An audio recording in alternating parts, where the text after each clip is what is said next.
There was an age without humans, without houses, without cars or city lights. There were only jungles, rivers, and colossal creatures, dinosaurs that ruled the earth through strength evolution and a history that stretched back hundreds of millions of years. But to understand the dinosaurs, we must first turn back time, not millions, but billions of years, to when Earth was a searing hot rock floating in the cold expanse of the universe. The story begins about 4.6 billion years ago, when a cloud of cosmic dust condensed under the force of gravity, creating the sun and the planets orbiting it. Earth was born under harsh conditions. Incessant volcanic eruptions, meteorites falling like rain, and an atmosphere thick with toxic gases. No life, no oceans, only fire and rock. But then a miracle happened. Water began to accumulate. The first organic molecules, the precursors to life, were forged in lightning strikes and strange chemical reactions. Then from somewhere in the deep ocean or a submerged volcanic vent, the first cell formed. Simple, tiny, but carrying within it the ability to replicate and evolve. That early life, bacteria, algae, single-celled organisms, dominated the Earth for billions of years. Then, oxygen began to accumulate in the atmosphere produced by photosynthetic organisms. The climate changed, the oceans teemed with life, and life exploded in a way no one could have imagined. The Cambrian explosion about 540 million years ago was a turning point. Complex multicellular organisms appeared. The first insects crawled on land, plants grew, fish developed fins, skulls, and jaws. A few bold species began to leave the ocean, crawling ashore, opening a new era for life on land. Gradually, the first reptiles emerged, not dinosaurs, but their distant ancestors, four-legged creatures with dry skin that laid eggs. They learned to regulate their body temperature, survive in arid places, and compete in increasingly fierce ecosystems. A few of them, with a special skull structure, were called archosaurs, the ruling lizards. And it was from this branch that dinosaurs slowly took shape. Around 252 million years ago, a horrific catastrophe occurred. The Permian-Triassic extinction event. Over 90% of marine species and 70% of terrestrial life vanished. The reasons? Continuous volcanic eruptions, a volatile climate, and a sharp drop in oxygen levels. The Earth became harsher than ever before. But in those ashes, opportunity was born. The small, adaptable survivors became the ancestors of the creatures that would dominate the planet for the next 100 million years. During the Triassic period, the first creatures we can truly call dinosaurs began to appear. They were not large, not fearsome, just small, two-legged, lightweight, and agile predators. For example, Eoraptor the Dawn Raider was about 1 meter, 3 feet, long and lived in the hot, dry forests of South America. It had sharp teeth, clawed hands, and the swift gait of a small cheetah. At that time, all of Earth's continents were fused into one giant supercontinent called Pangaea. There were no separate continents, no dividing oceans. This allowed species to migrate and spread widely, creating many different evolutionary paths. Food, water, the environment, everything was in constant flux, and those species that could adapt would survive and thrive. Gradually, dinosaurs branched into two main groups, Saurischia the lizard-hipped and Ornithischia the bird-hipped. From the Saurischia came the carnivorous theropods like Tyrannosaurus and the giant herbivorous sauropods like Brachiosaurus. From the Ornithischia came the horned, armored, and club-tailed herbivores. In the early days, dinosaurs were not yet the masters. They had to compete with marine reptiles like the ichthyosaur and pliosaur, as well as the ancestors of crocodiles. But their advantages slowly became clear: lighter bodies, an upright stance, more efficient respiration, and greater speed. Some species began to grow in size, not to hunt, but to intimidate rivals. For tens of millions of years, Earth was the stage for a grand evolutionary experiment. Each species was a strategy, a design, a hope for survival. Some chose speed, some chose strength, some hid, some combined many elements, and dinosaurs somehow surpassed them all. The world then was very different.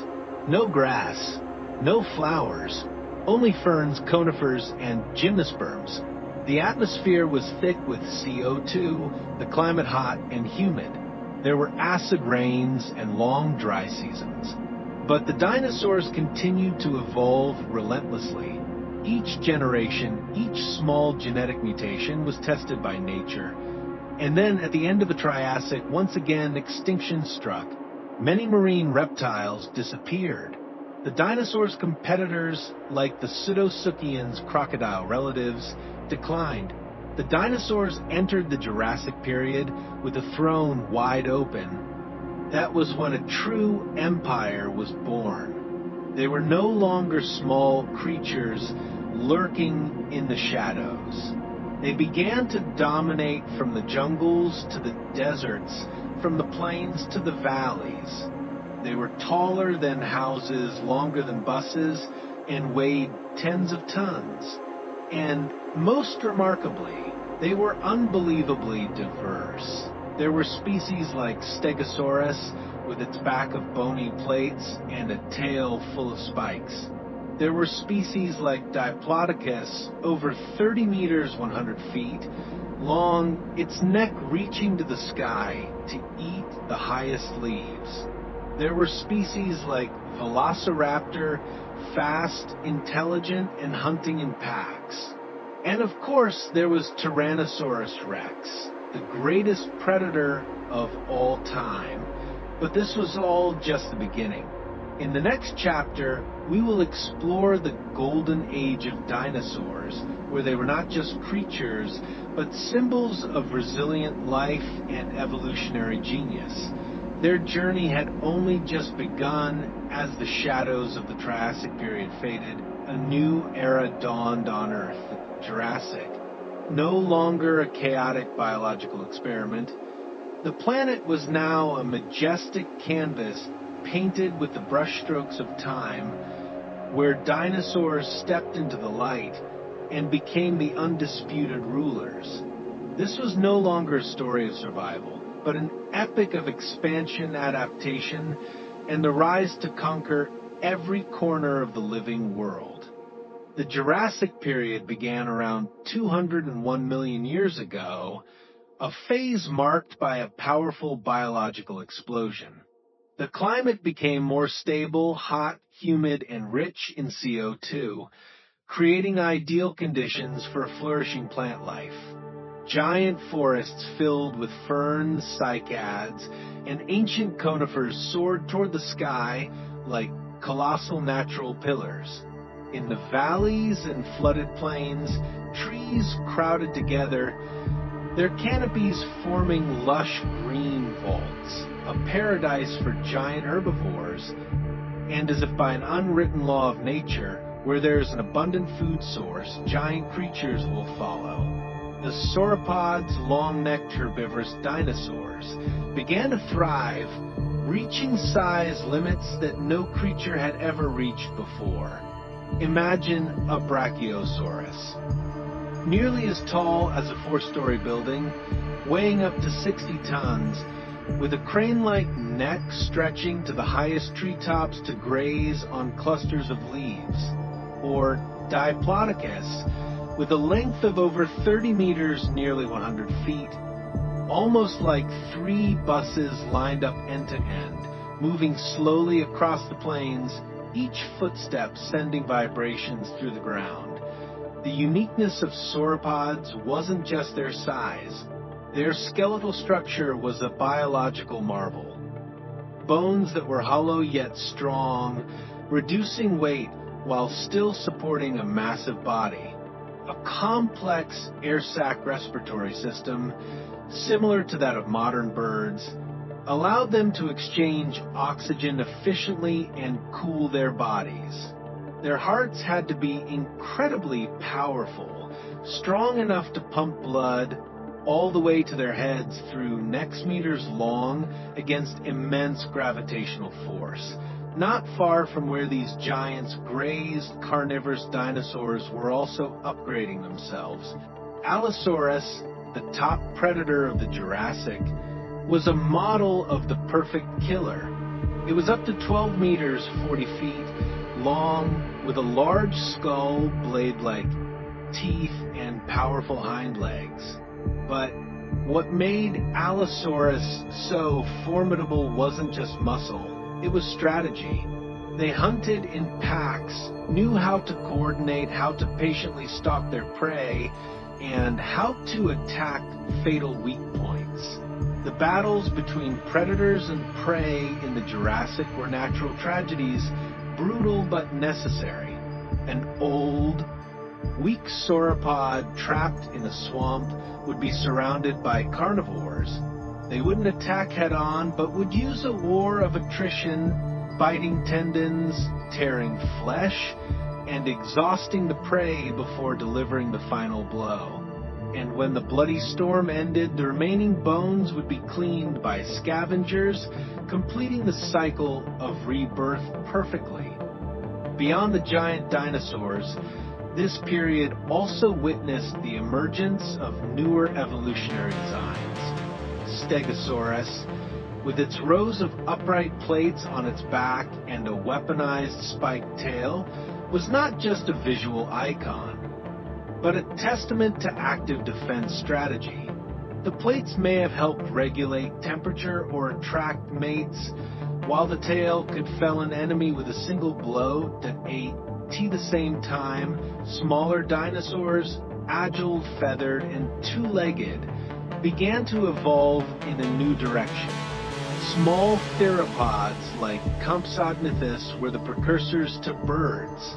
They used speed to escape, coordinated in small flocks to find food, and even showed signs of primitive feathers.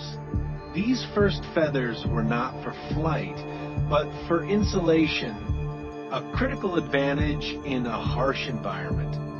Another notable point during this period was the geographical division.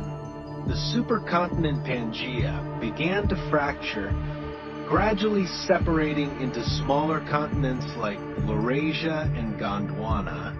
This separation caused dinosaur species in each region to evolve along separate paths, creating distinct ecosystems with endemic species found nowhere else. This also led to a boom in biodiversity, as each environment nurtured its own unique fauna, like parallel worlds of evolution. And the oceans, the Jurassic was also a golden age for marine reptiles. Ichthyosaurs, shaped like dolphins but with eyes as large as softballs, were formidable underwater hunters. Plesiosaurs, with their long necks and paddle-like flippers, glided silently through shallow seas to ambush fish and squid. And giant squids, primitive corals, and the first bony fish all contributed to an underwater world as rich as the one on land. At eye and the sky, the first flying creatures had also appeared. Pterosaurs, the flying lizards. They were not dinosaurs, but close relatives. They had a membrane of skin stretching from their fourth finger to their bodies, much like bats, allowing them to glide and fly. Some small species like Rhamphorhynchus flew in flocks over lakes, while giants like Pteranodon, with a wingspan of over 7 meters, 23 feet, soared past sea cliffs in search of fish. All of this, from the towering forests, the colossal sauropods, the stalking Allosaurus, to the shrieks of pterosaurs overhead, formed a symphony of life. Each species was an instrument, Every behavior, every interaction was a melody, and Earth during the Jurassic was a grand stage where life performed without pause. The strange thing is, although we know a lot about the Jurassic, thanks to thousands of fossils found around the world, there is still so much we don't know. Some species have left behind only a single tooth, a bone fragment. Some fossils have never been deciphered, and there are still fossilized forests buried deep within the earth, waiting to be unearthed to continue telling their story. The Jurassic period ended not with a catastrophe, but with a quiet transition. The climate gradually shifted, the vegetation changed, and new species began to replace the creatures that had reached their evolutionary limits. But the legacy of this era, from its scale, its survival strategies, to its biological traits, would continue to profoundly influence the dinosaurs of the next epoch. But before the light faded, the dinosaurs had lived, had fought, and had left the deepest footprints on this blue planet. As the Triassic period drew to a close, Earth entered a new era, the Jurassic. Like a freshly cleared stage, the dinosaurs' competitors had been all but eliminated from the game. The extinction event at the end of the Triassic had wiped out most of the large marine reptiles, the dominant terrestrial creatures, and an entire complex ecosystem. In the newly formed ecological vacuum, the dinosaurs, with their flexibility, endurance, and superior adaptability, stepped forward as the new protagonists of the planet. And on that stage, they began to write a heroic, epic chapter.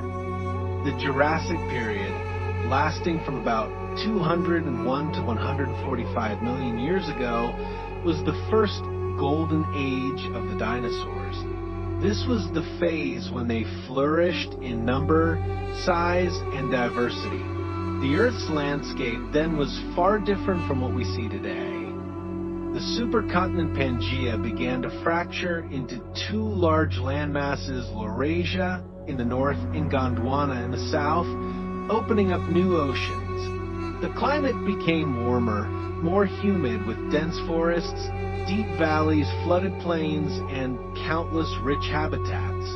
All of this became the perfect backdrop for the dinosaurs' evolutionary explosion point.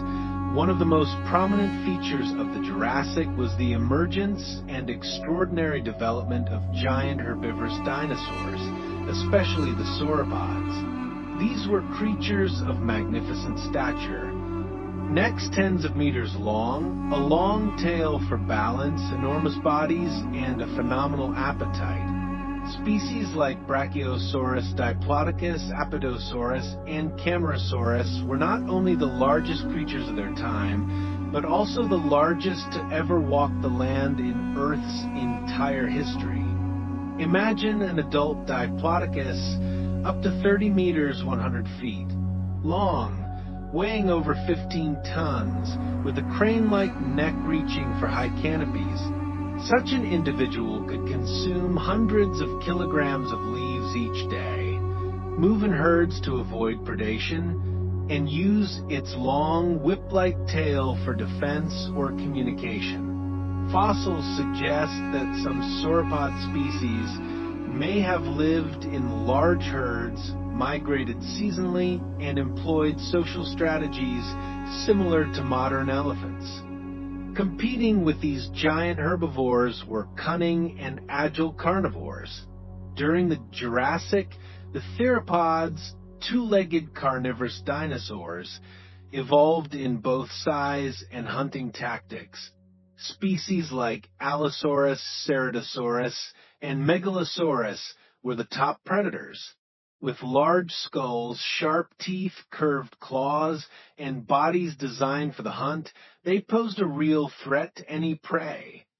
Allosaurus, one of the most notable carnivorous dinosaurs of the Jurassic, was about 8 to 12 meters, 26 to 39 feet, long with jaws that could open at nearly a right angle. Paleontologists believe that Allosaurus may have hunted in groups, attacking large prey like sauropods with repeated bites and retreats, causing the prey to bleed out and become exhausted. Fossils have been found with bite marks on sauropod bones that perfectly match the teeth of Allosaurus, reinforcing this hypothesis. While dinosaurs ruled the land in the deep seas, another world was also flourishing. Marine reptiles like Ichthyosaurus, which resembled a dolphin, and the long-necked Plesiosaurus, with its four paddle-like limbs, roamed the oceans. They were not dinosaurs, but close relatives in the reptile group, perfectly adapted to aquatic life. Some fossils show that Ichthyosaurus could give live birth directly in the water, a unique evolutionary trait that freed them from needing to return to land like their ancestors to and the sky. Another evolution was also taking place. The first flying creatures, pterosaurs, were expanding their control into three-dimensional space. With wings made of a skin membrane stretching from an elongated finger to their bodies, they were the strange pilots of the prehistoric era. Some species like Pterodaustro had brush-like teeth for filtering plankton, while others like Rhamphorhynchus had long tails for stability while gliding. Though not dinosaurs, pterosaurs played a crucial role in the ancient ecosystem as aerial predators, filter feeders, and possibly even as prey for theropods. One of the key turning points in the Jurassic was the first appearance of feathers. Fossils found in China, a region rich in such fossils, show that some theropod species had begun to develop fibrous, feather-like structures. Initially, these were not for flight, but for insulation, communication, or mating displays. While it is not yet clear exactly when the first birds appeared, many scientists believe the origin of birds began with small theropods in the Jurassic. Now, it wasn't just animals. Plants also made significant strides during this period. Giant forests with ferns, gymnosperms, and conifers covered the land. Gymnosperms like cycads, ginkgos, and conifers dominated the flora. Grass and flowers had not yet appeared. The CO2-rich atmosphere helped plants grow rapidly, providing an abundant food source for herbivores and maintaining a stable food chain. A factor that made Jurassic dinosaurs so successful was their ecological diversity. Species adapted to various environments: dense forests, swamps, plains, and even mountainous regions. Their size, shape, and eating habits all were adjusted over time to fit each ecological niche. Some ate from the high canopy, while others grazed on low-lying foliage. Some were nocturnal hunters, others were active during the day. This ecological partitioning reduced competition and allowed hundreds of dinosaur species to coexist. However, not all dinosaurs were colossal. Some small theropods, like Compsognathus, only about 1 meter, 3 feet long, survived through agility, intelligence, and adaptability. Fossils show these small species may have eaten insects, eggs, and even scraps from carcasses. It was from these small creatures that some would later evolve into birds, the creatures that would survive the Great Extinction event. The Jurassic also marks the first evidence of social behavior in dinosaurs. Fossils show that some species built nests, incubated eggs, and may have cared for their young after hatching. This indicates a level of behavioral complexity. They were not simply the stupid, brutish creatures once imagined. The brains of some species evolved toward better information processing, especially in the regions for vision and balance, serving them well in hunting, flight, or parenting. As the Jurassic neared its final years, dinosaurs continued to diversify, occupying new lands as the continents drifted further apart. The quiet geological changes beneath the surface, plate tectonics, simmering volcanoes, widening ocean rifts, were setting the stage for a new epoch. Another chapter, promising to be even grander, where the first flowers would bloom and where dinosaurs bearing armor, horns, and even the ability to fly would appear as the final characters of this great empire. And then, like a promise kept by time, the Cretaceous period would begin. A time when the story of the dinosaurs would reach its peak and its most unexpected conclusion in the history of evolution. The Cretaceous period is the final chapter in the epic saga of the dinosaur empire, a story that spanned more than 160 million years. Opening about 145 million years ago and ending abruptly 66 million years ago, this was not only the longest of the three periods of the Mesozoic era, but also the most brilliant and rich.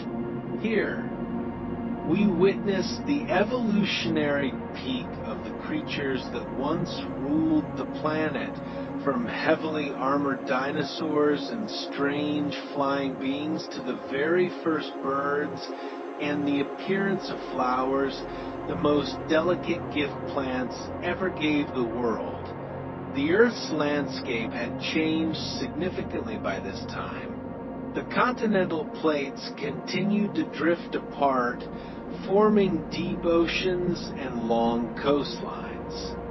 North America gradually moved away from Europe, while India began its journey drifting toward Asia, preparing for a great tectonic collision in the future. The expanding oceans brought moisture, making the climate warm, humid, and favorable for life to flourish. IT was against this backdrop that dinosaurs reached their zenith in diversity, specialization, and adaptation. The strangest, most impressive, and most bizarre creatures of the entire dinosaur age all appeared here, as if nature wanted to display all its final creativity before the curtain fell point. One of the most iconic symbols of the Cretaceous is Tyrannosaurus rex, the tyrant king of the dinosaurs, reaching up to 12 meters, 40 feet in length, weighing over 7 tons, and possessing the strongest bite force ever measured in any living creature. T-Rex was the pinnacle of carnivorous theropods. But beyond its physical strength, T-Rex also had a developed brain, an extremely keen sense of smell, and the ability to hunt alone or in groups. Fossils show healed injuries, indicating they could engage in fierce combat with their own kind or with enormous prey. That a contemporary of T-Rex was Triceratops, the legendary three-horned herbivore, with a large shield-like frill, 3 sharp horns, and a massive body. Triceratops was not only a favorite target for predators, but also a symbol of the resilience of the Ceratopsidae group, the horned dinosaurs.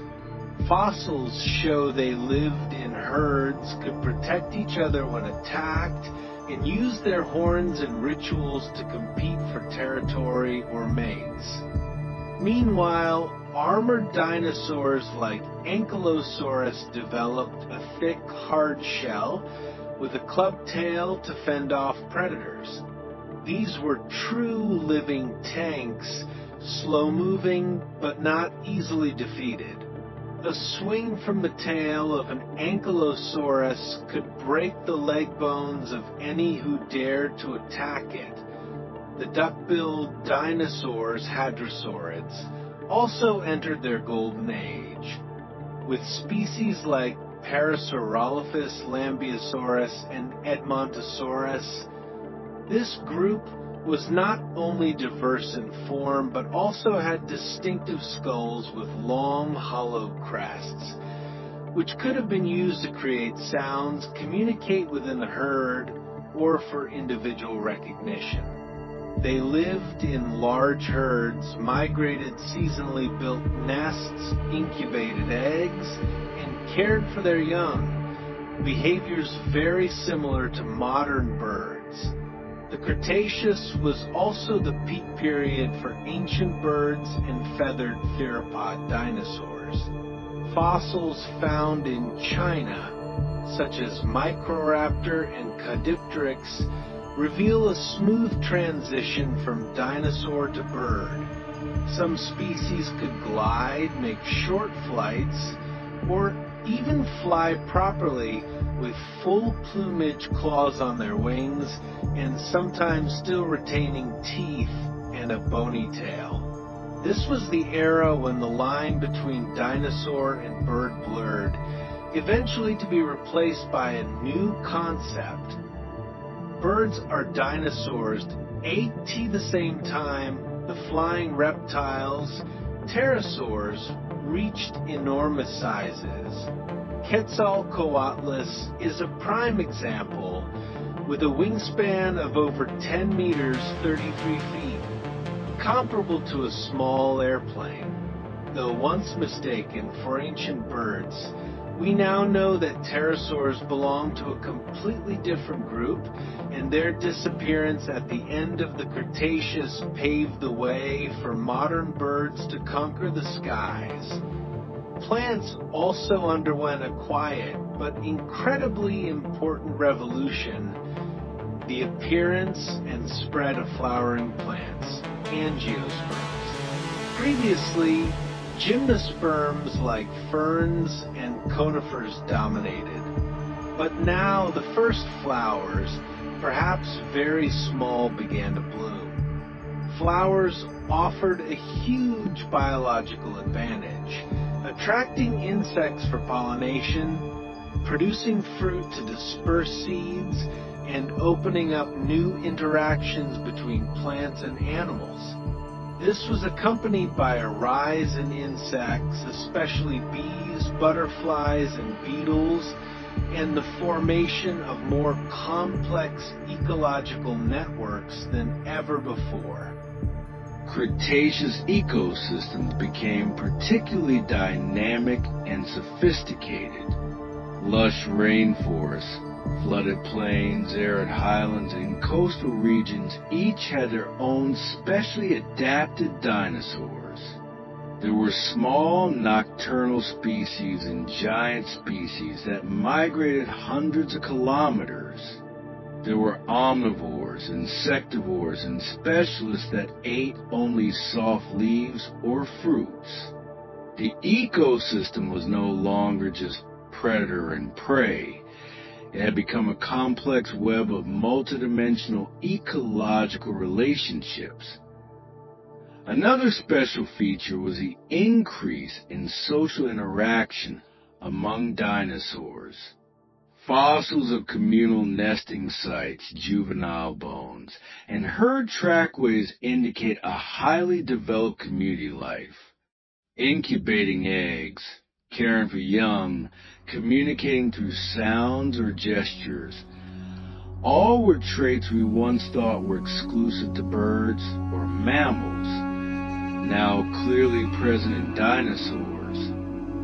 The Cretaceous also saw the first evidence of significant evolution in mammals. Though still small and living secretively at night, some species had developed mammary glands, fur, and relatively large brains. These were the ones who would step out of the shadows after the dinosaurs fell to become the masters of the planet in the next era. And then, as life was blossoming like a magnificent symphony, an event occurred, swift, violent, and without warning. An asteroid more than 10 kilometers, 6 miles, wide, traveling at over 70,000 kilometers per hour, 43,000 miles per hour, slammed directly into the Yucatan Peninsula in what is now Mexico. The impact created a crater 180 kilometers, 112 miles, wide, releasing energy equivalent to billions of atomic bombs. Shock waves, earthquakes, firestorms, tsunamis, and a cloud of dust that shrouded the sky all happened within days. But the consequences lasted for tens of thousands of years. Sunlight was blocked, photosynthesis ceased, and the food chain collapsed. The largest species, dependent on huge amounts of food, were the first to disappear. Among them were nearly all non-avian dinosaurs. Only a small branch, the avian dinosaurs, small in size with flexible lifestyle, survived the long night of extinction. They are the ancestors of the birds we see today. And like a miracle, from the ashes of the age of dinosaurs, a new chapter began. But before the curtain fell, the Cretaceous and its creatures left behind a great legacy: absolute biodiversity, extreme specialization, complex ecological interactions, and the first evidence that life, no matter how challenged, will always find a way to continue. When the last life Cretaceous faded, it wasn't an end. It was a handover. It was a final whisper of the giants, sent to the future, saying, "We once lived, and we lived magnificently." Imagine you were standing on an arid land, wind whistling through crevices in the rock, and beneath your feet, not lifeless dust, but the traces left behind from tens of millions of years ago, a depression in the stone, seemingly meaningless, is where a giant creature once set its foot, a small bone fragment emerging from a cliffside, is a piece of a long, glorious, and tragic story, the story of the dinosaurs. Fossils are a fragment of time, the relics of creatures that lived, breathed, fought, and went extinct millions of years ago. But the most miraculous thing is this: though fossils are silent, those who know how to listen, the paleontologists, can make them speak. Every bone, every footprint, every grain of petrified pollen is a word in the oldest language of Earth. The work of deciphering fossils is like a detective's journey. There are no living witnesses, no written records, only clues, and human intellect must connect them. A tooth can tell whether the creature was a carnivore or an herbivore. A hip structure reveals if it walked on 2 legs or 4. A curved claw indicates climbing or hunting skills.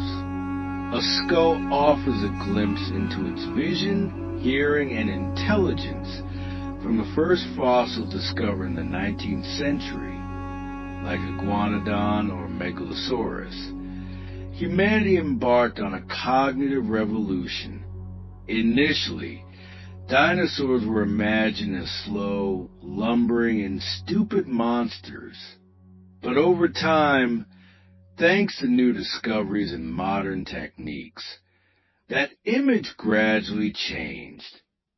They were dynamic, highly adaptable creatures, many of which were very intelligent and had sophisticated social behaviors. Now, a major step forward in this journey was the discovery of fossil gold mines in China, where special geological conditions preserved not only bones, but also feathers, soft tissue, stomach contents, and even skin impressions.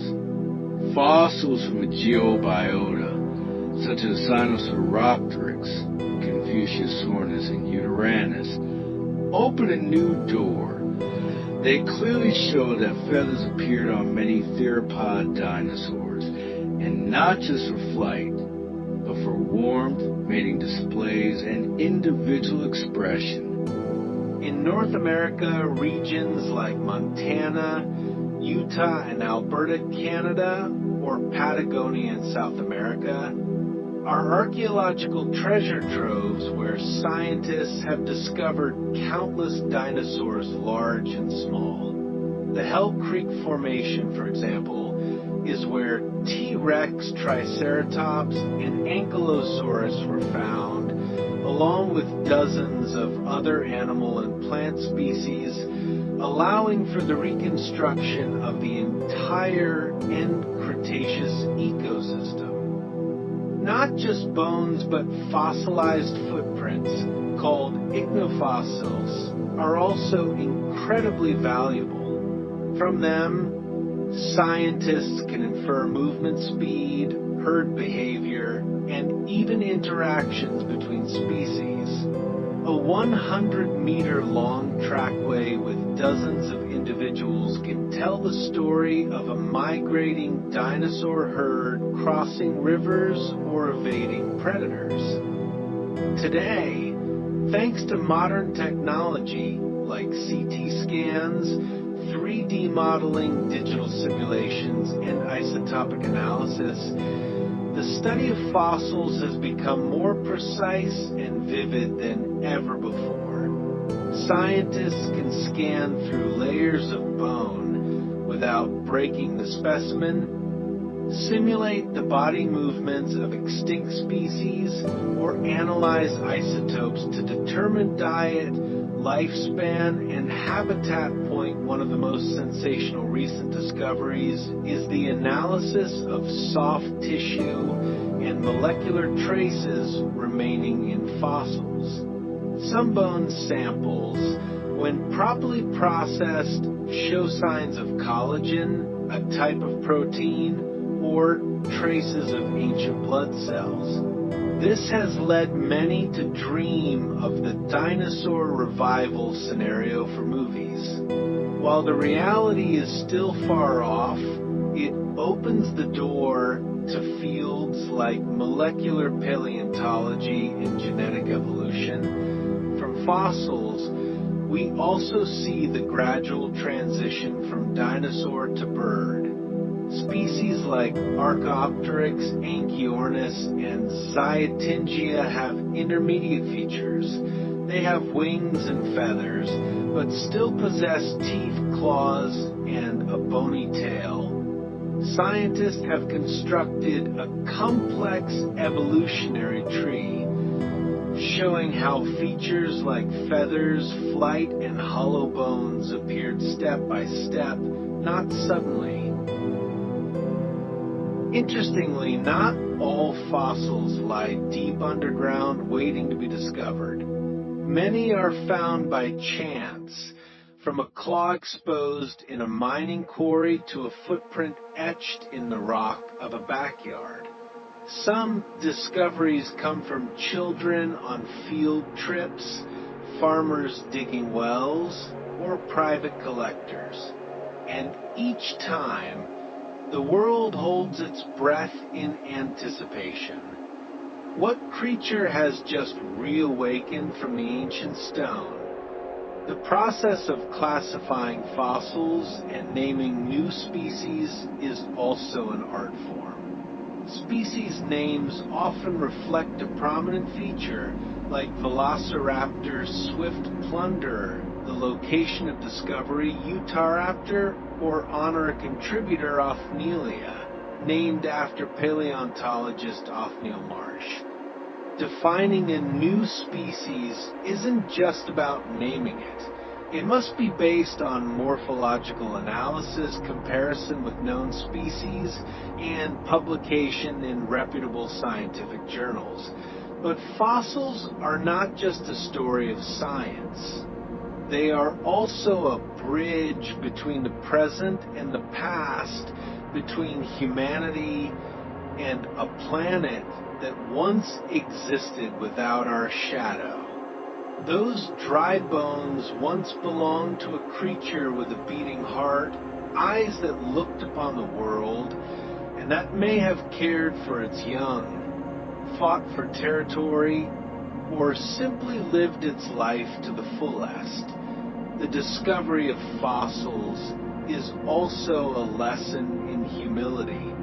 It reminds us that life was once great and diverse beyond imagination, that humanity is merely a late guest to a party that has lasted for billions of years, and that every creature, whether small or large, contributes a note to the symphony of evolution. Fossils are doors. Each time we open one, another part of the past is illuminated, and it is through that light that we better understand the present and perhaps better prepare for the future.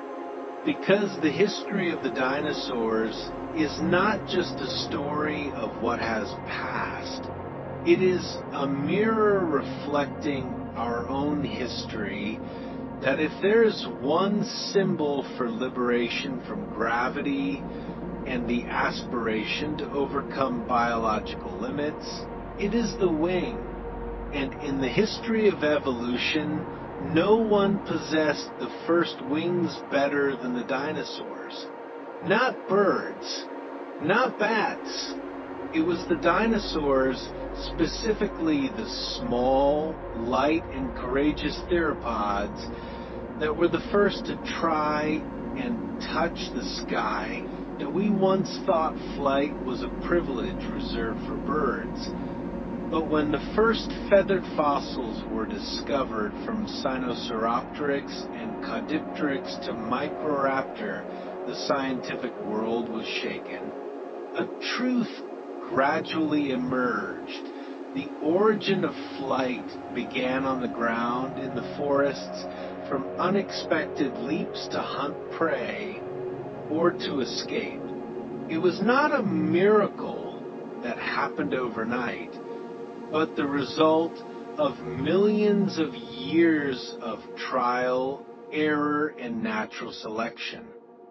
From the first tiny filaments that grew on their skin, originally for insulation, dinosaurs gradually evolved longer, stiffer feathers arranged in layers, which allowed them to catch the wind and generate lift.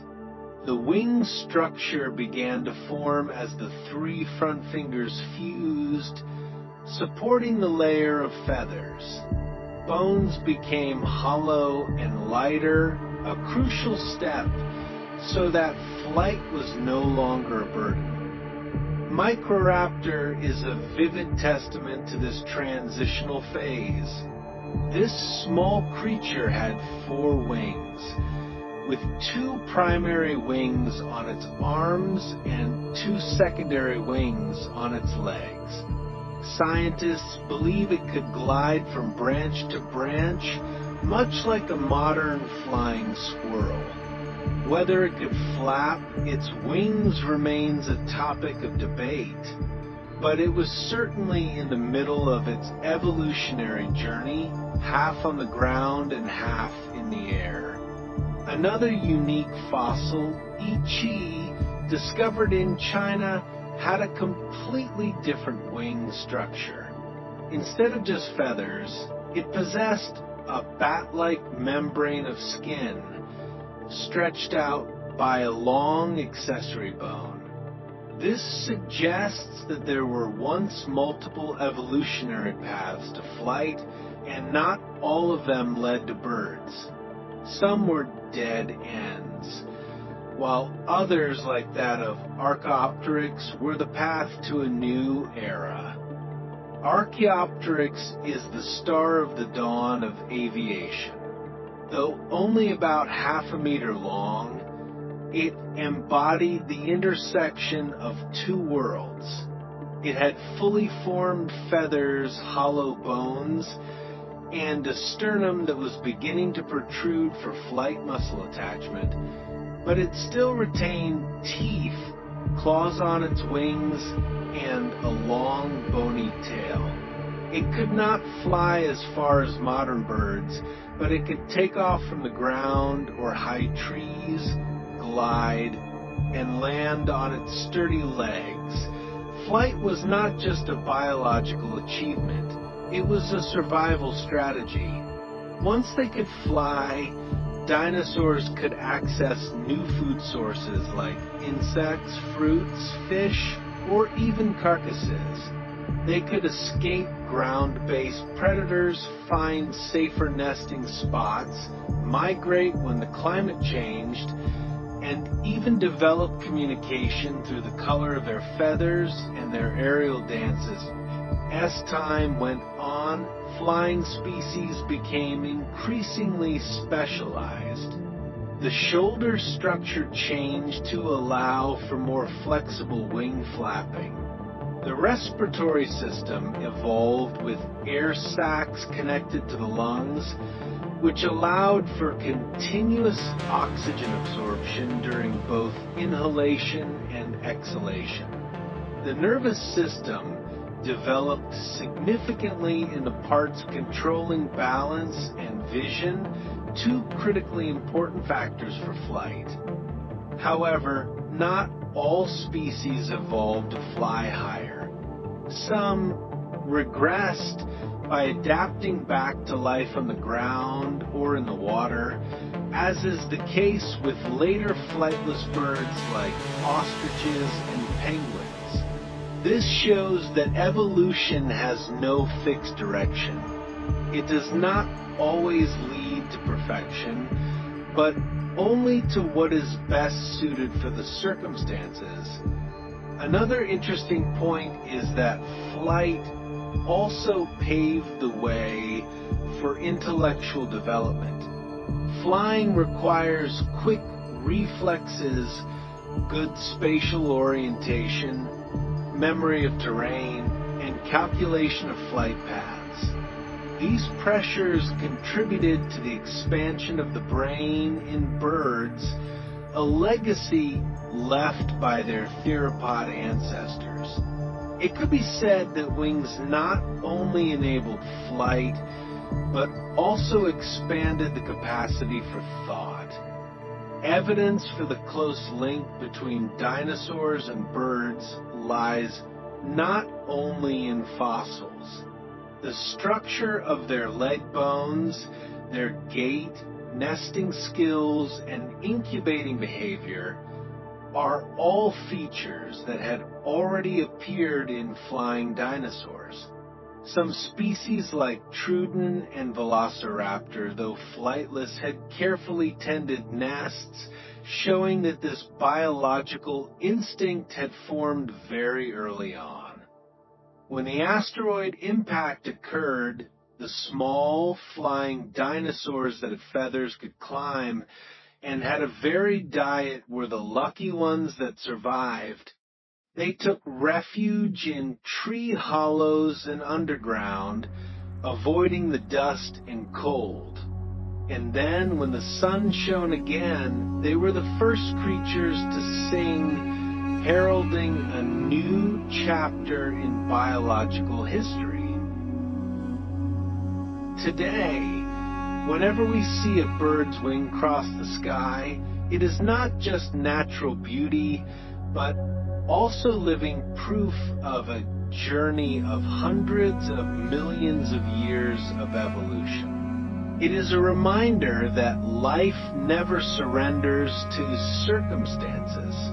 It just needs time, opportunity, and the aspiration to fly that we, as the descendants of humanity, can learn a great deal from the flying dinosaurs.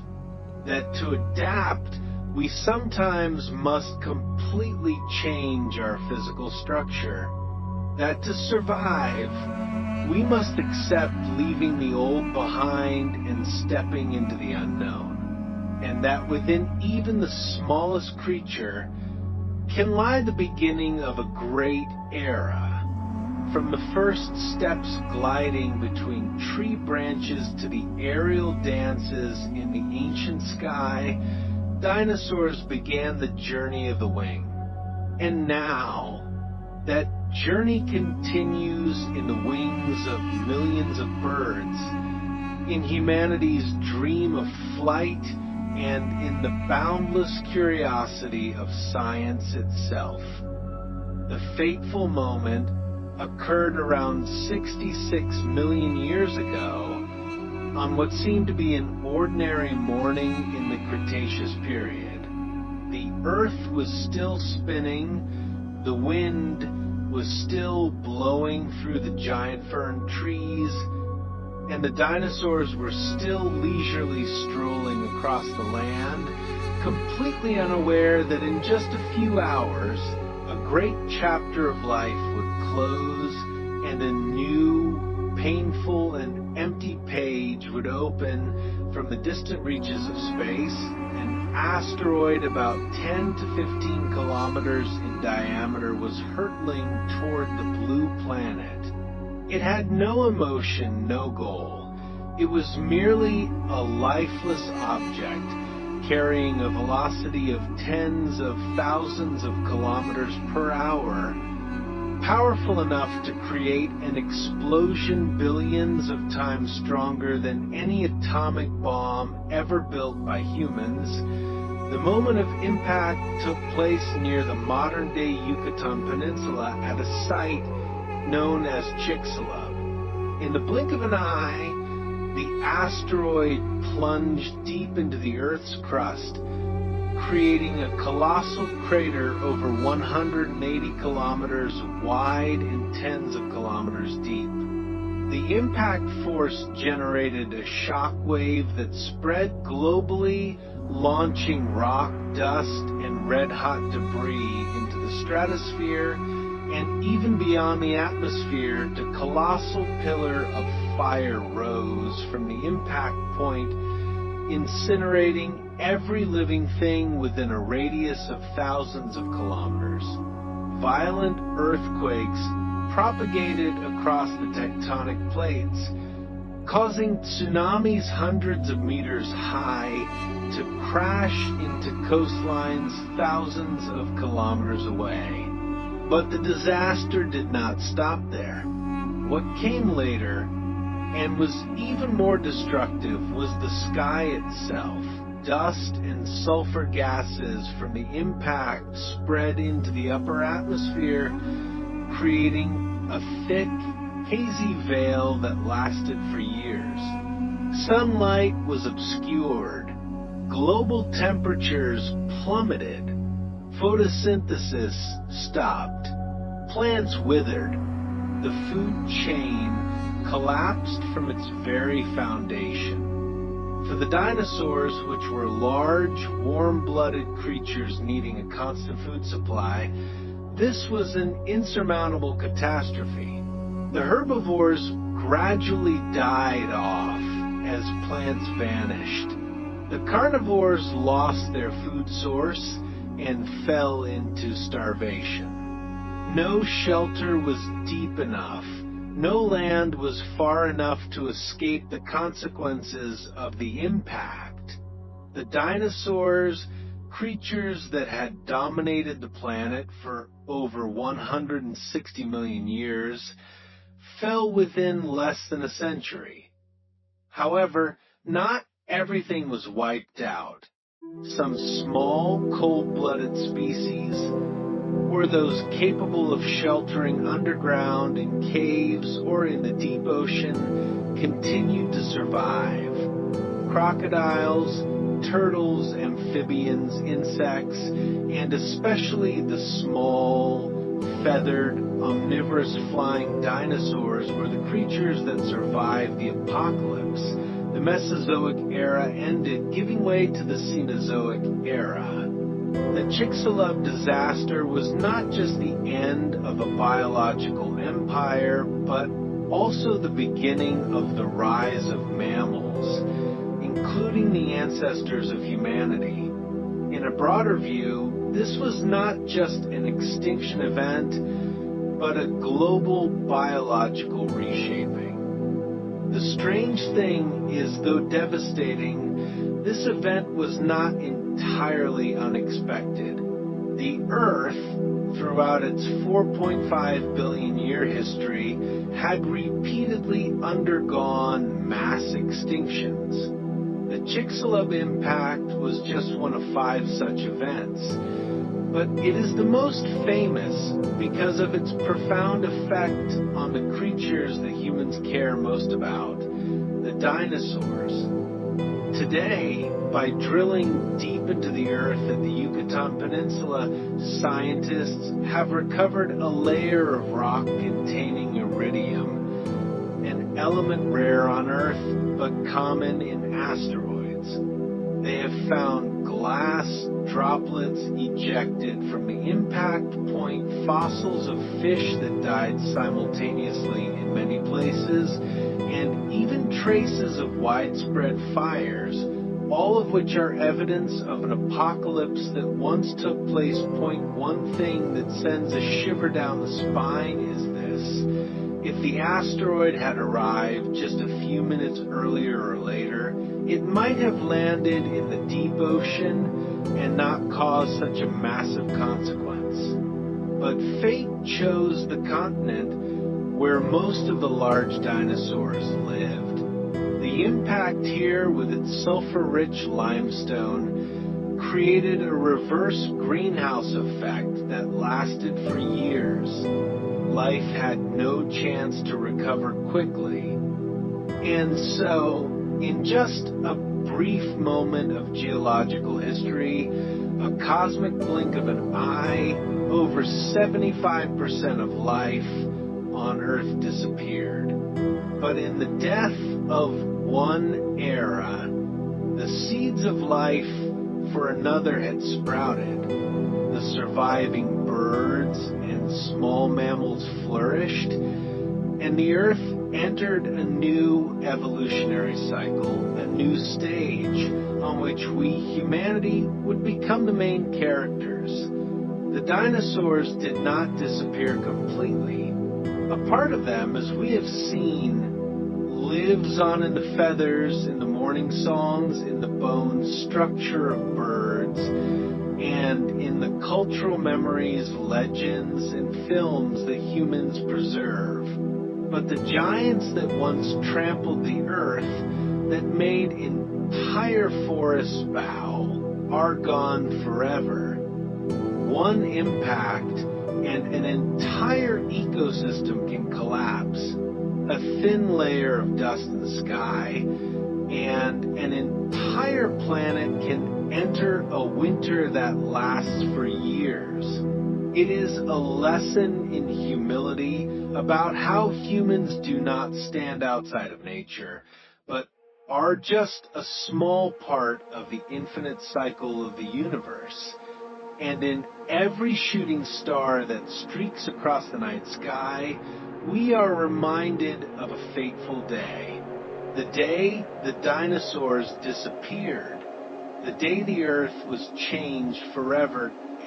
As the ash from the Chicxulub impact slowly settled, the Earth entered a turbulent and cold period. Sunlight was obscured, plants withered, and the once thriving ecosystem lay in ruins. The dense forests and plains once teeming with dinosaurs became eerily silent. In that space, an unusual silence reigned, as if the planet itself was mourning the departure of its former rulers. Yet, amidst the ashes and rubble, the survivors began to slowly crawl out from the shadows. They were not great, mighty, or glamorous creatures. On the contrary, they were small, discreet, and even easily overlooked. But it was this very humility that had saved them from the meteorite's wrath. Among them were small mammals, the ancient ancestors of humankind. They had already existed quietly in the shadow of the dinosaurs for tens of millions of years, living nocturnally, sheltering in burrows, and feeding on insects, wild fruits, and eggs.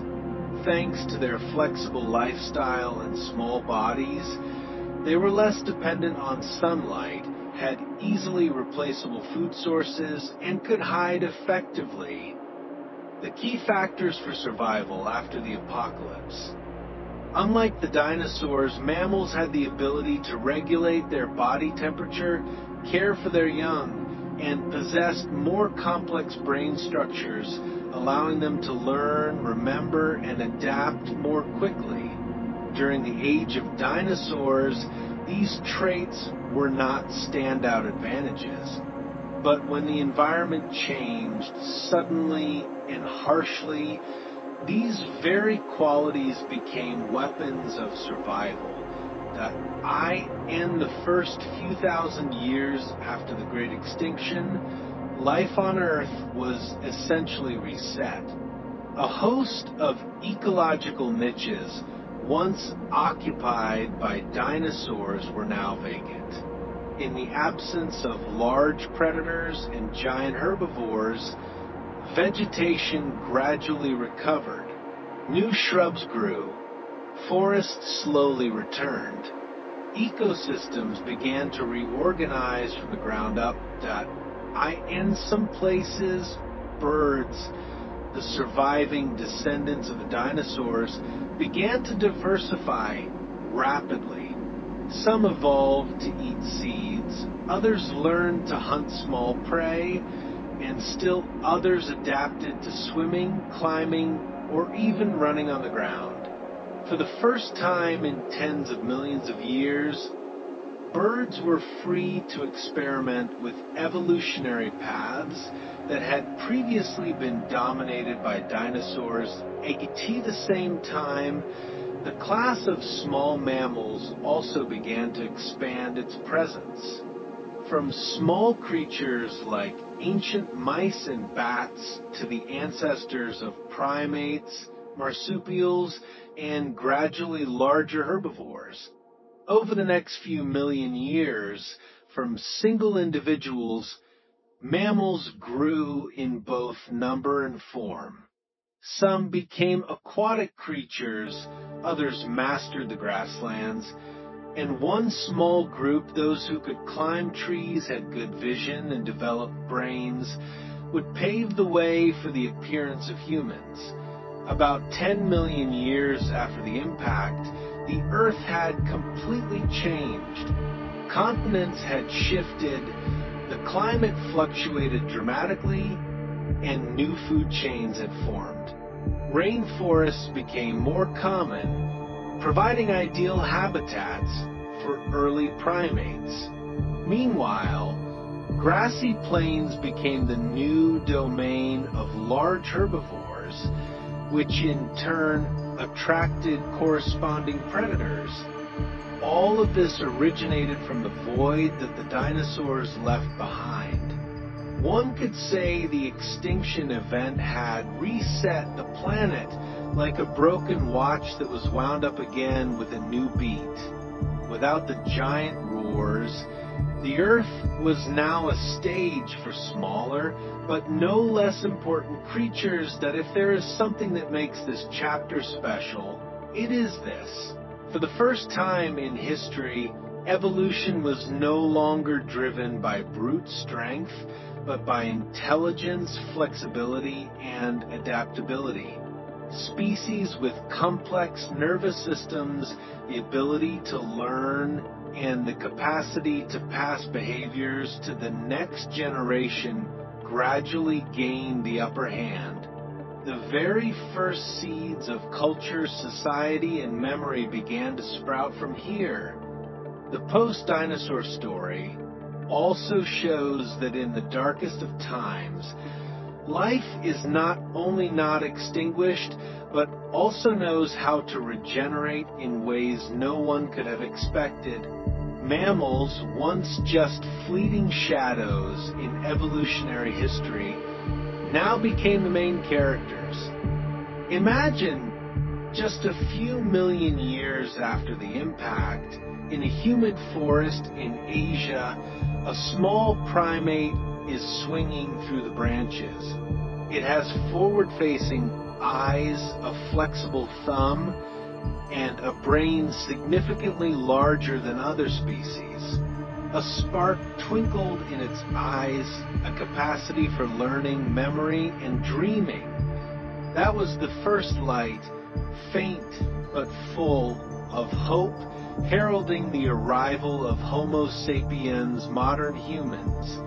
And it all began with the fall of a dynasty that lasted for hundreds of millions of years. From the ashes of the dinosaurs, the evolutionary path opened for what seemed to be the most ordinary of creatures. Through persistence, flexibility, and adaptability, they rewrote the script of life and ultimately gave humanity the chance to tell the story that as the last echoes of the great extinction faded into oblivion, the Earth entered a new era. It was no longer a world of giants, but a stage for small, flexible, and courageous creatures. This was a period when evolution was no longer dominated by brute strength, but was a symphony of experimentation, change, and adaptation. And it was in the shadow of the post-dinosaur world that miracles began to bloom, silently but powerfully. With no top predators like Tyrannosaurus rex or colossal herbivores like Triceratops, the ecosystem was now more flexible than ever. The gaps in the food chain, once the exclusive domain of the dinosaurs, became a playground for newly emerging species. Small mammals gradually emerged from the darkness, crossing the leaf litter, weaving through branches, and step by step claiming ecological positions that were once untouchable. One of the traits that helped mammals adapt and spread so quickly was the diversity of their survival methods. They didn't just eat insects like their prehistoric ancestors, but experimented with new food sources. Nuts, fruits, roots, honey, eggs, and decaying meat. This dietary flexibility made it easier for them to survive in an unstable environment. Some became better climbers, while others developed thicker fur to retain heat in the cold conditions that in parallel. A quiet revolution was taking place underwater. Some mammals, like the distant ancestors of whales, began to return to the ocean. Initially, they lived along the coast, catching fish seasonally.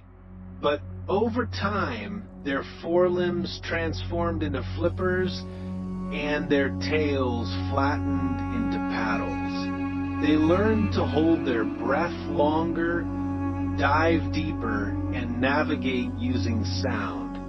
From these clumsy beginnings, whales and dolphins evolved to become the new masters of the seas, replacing the role of the extinct marine reptiles. In the air, birds continued to be a grand biological experiment. The bird species that survived the Chicxulub impact began to diversify at an astonishing rate. Some developed long beaks to sip nectar, the ancestors of hummingbirds. Others adapted to digging and eating insects on the ground. Still others became aerial hunters with sharp talons. Within a few million years, birds had conquered nearly every habitat, from tropical rainforests to arid deserts, from icy mountain peaks to remote offshore islands. In Asia, a strange thing happened. The region that is now China became the richest cradle of fossils from the post-dinosaur period. The sedimentary layers there, particularly formations like G-hole, preserved pristine fossils of primitive birds, insects, plants, and even the color of their feathers. Thanks to this, modern paleontologists can trace the evolution of birds step by step, from the most primitive structures to advanced features like the air sac system, foldable wings, and lightweight skulls at the same time. In the newly formed rainforests of Africa and South America, early primates, the ancestral group of humans, slowly began to appear. These small, agile animals with forward-facing eyes and fingers with nails instead of claws were perfectly adapted to life in the trees. They developed refined vision, spatial memory, and hand-eye coordination, traits that would serve as the foundation for later intellectual evolution. That IT wasn't just animals. The plant world also entered an era of innovation. Angiosperms, or flowering plants, gradually became the dominant plant group on Earth. Flowers helped attract insects, promoting cross-pollination and increasing genetic diversity. Juicy, sweet, and brightly colored fruits became excellent lures for birds and mammals to disperse seeds far and wide. This symbiotic relationship between animals and plants became one of the most powerful driving forces of modern biodiversity. Another aspect that cannot be overlooked is the recovery of the microbial ecosystem. After the Great Extinction, the systems for decomposing organic matter and the planet's nutrient cycles were severely disrupted. But gradually, fungi, bacteria, and single-celled organisms returned, enriching the soil, decomposing carcasses, and rebuilding the ecosystem from the ground up. This was a foundational recovery, silent but indispensable. And then, layer by layer, life was written anew. New rivers snaked through young valleys. The wind carried seeds. Birds called to mates from young branches, and herds of young animals took their first steps with their mothers across the morning grasslands. The earth, after the horrific cataclysm, began to sing again. This chapter is not about any single great species or a breakthrough moment. It is a transitional season, a time when nature healed its wounds, and with persistence, every biological rhythm was restored, one by one, like a blackened forest sprouting green shoots. Life did not surrender, and it was during this very period that the seeds of the future of civilized evolution of humanity quietly sprouted in the darkness. Not all miracles are allowed. Some are written by the wind blowing through the leaves, by the sound of small feet on the forest floor, by the trembling heartbeat of the first creature to dare look up at the sky after the long night. And it is these small things that are the true miracle of evolution. A As the Earth gradually recovered from the fateful impact at the end of the Cretaceous period, all eyes seemed to turn to the land. Forests grew back, mammals expanded their territories, birds filled the sky, and small creatures took the throne. But there was another world, deeper, darker, and quieter, that was also silently transforming. A world that covers more than 70% of the planet's surface. A world that was once the birthplace of life itself, the ocean. After the Chicxulub impact, it wasn't just the land that was devastated. The ocean also suffered severe losses. Colossal tsunamis, hundreds of meters high, swept across the coastlines, leveling every coral reef and coastal zone. The sea surface temperature soared due to the sudden climate volatility, causing a sharp decline in plankton, the foundation of the ocean's food chain. Ocean acidification, caused by sulfur gases and CO2 from the impact, also led to mass extinctions underwater, especially among species with calcium shells like ammonites and foraminifera, marine reptiles like mosasaurs and plesiosaurs, which had once dominated the oceans with their menacing teeth, were also almost completely wiped out.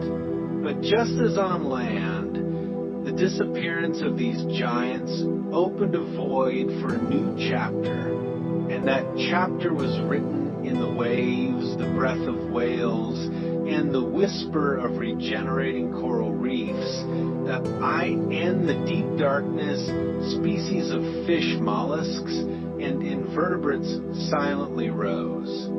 Some developed bioluminescence to hunt in the pitch-black sea.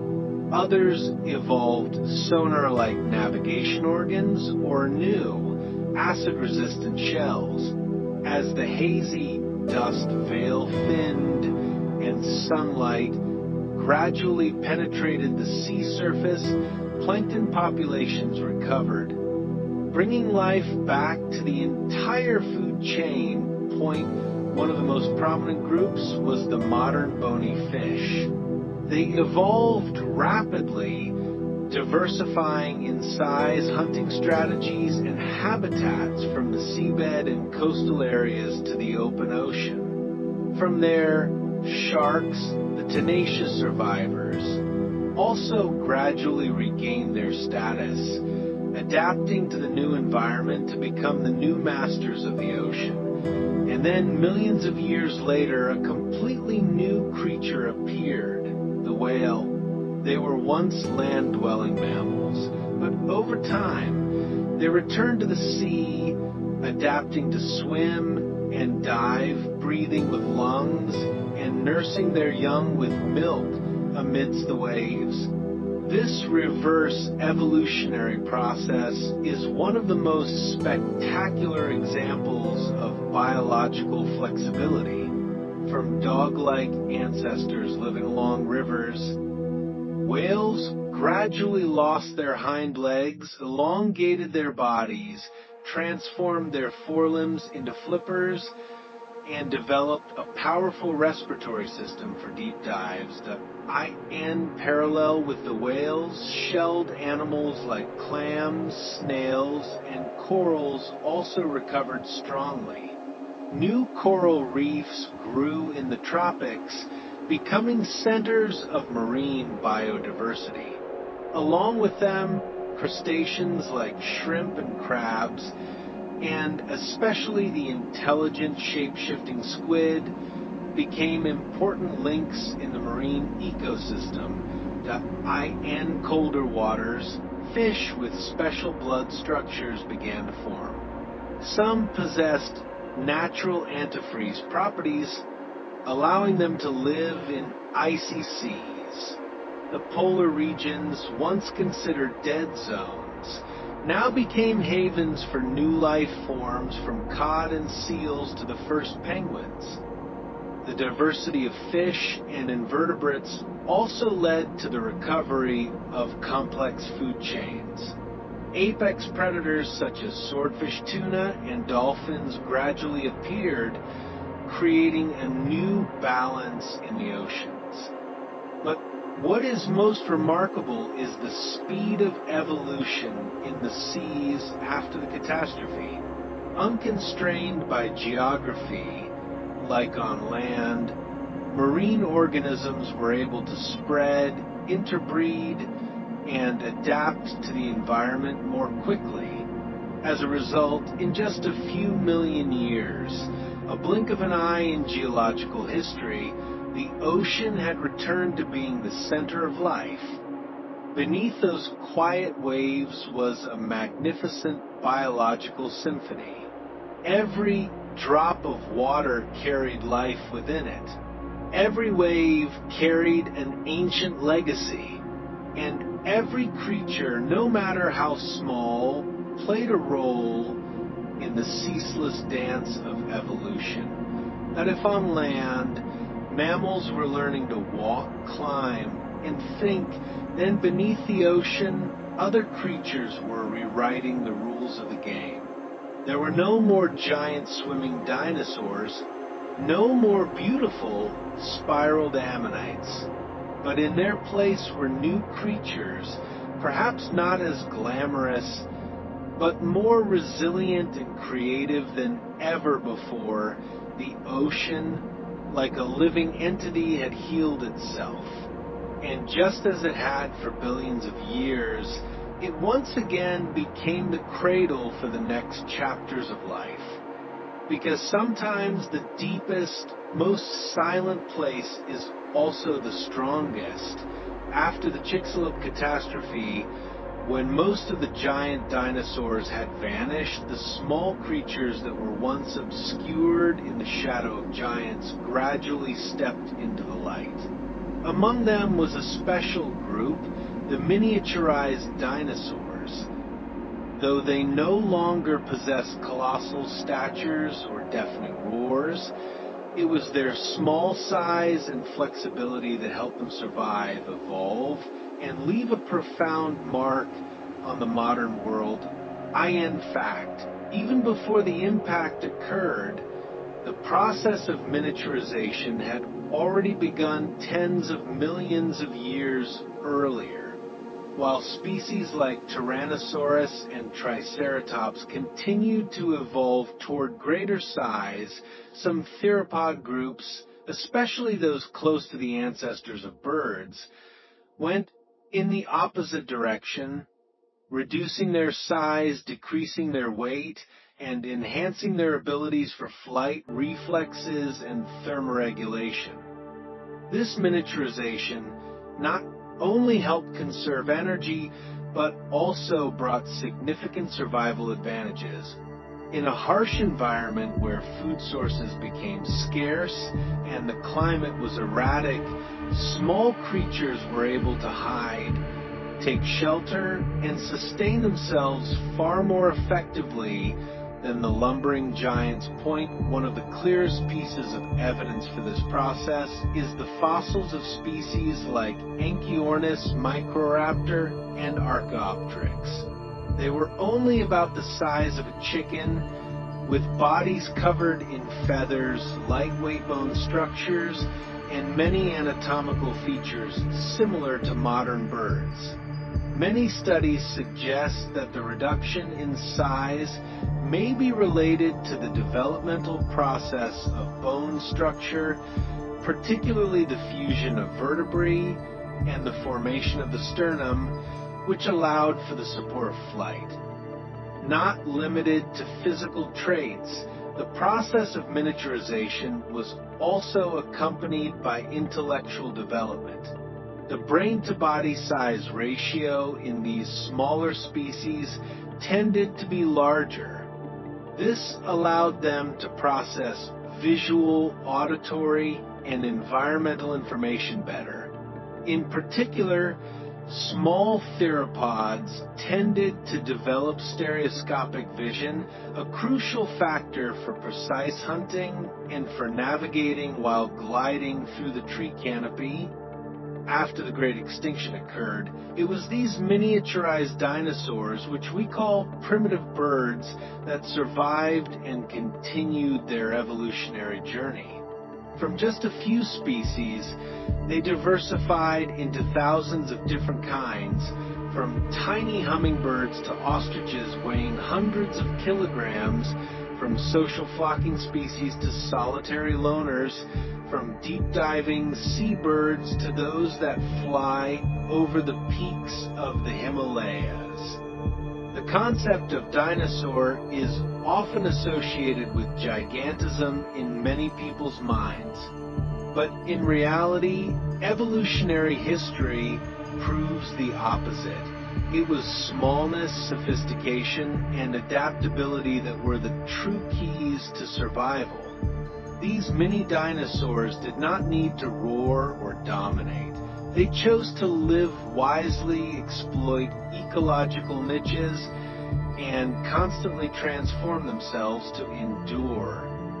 Today, when we see a sparrow chirping on a branch, few would think that it is a descendant of a lineage that once ruled the earth. But if you look closely, you will see it in its sharp eyes, in its swift reflex to fly away from danger, and in its behavior of caring for its young. All of it is the legacy of an evolutionary process, hundreds of millions of years in the making. Dinosaurs are not just alive in museums, fossils, or films. They are present right before our eyes in a different, smaller form, but one that is also much more powerful and miraculous. In the misty haze of prehistoric times, imagine a morning on the Jurassic Plains. The sun has not yet fully risen above the distant mountain ranges. Fog still clings to the giant fern groves, and in the air a deep, resonant sound echoes through the jungle. It is the call of a colossal creature, perhaps a sauropod calling to its herd, or a lone theropod marking its territory. But wait a minute, were those roars real?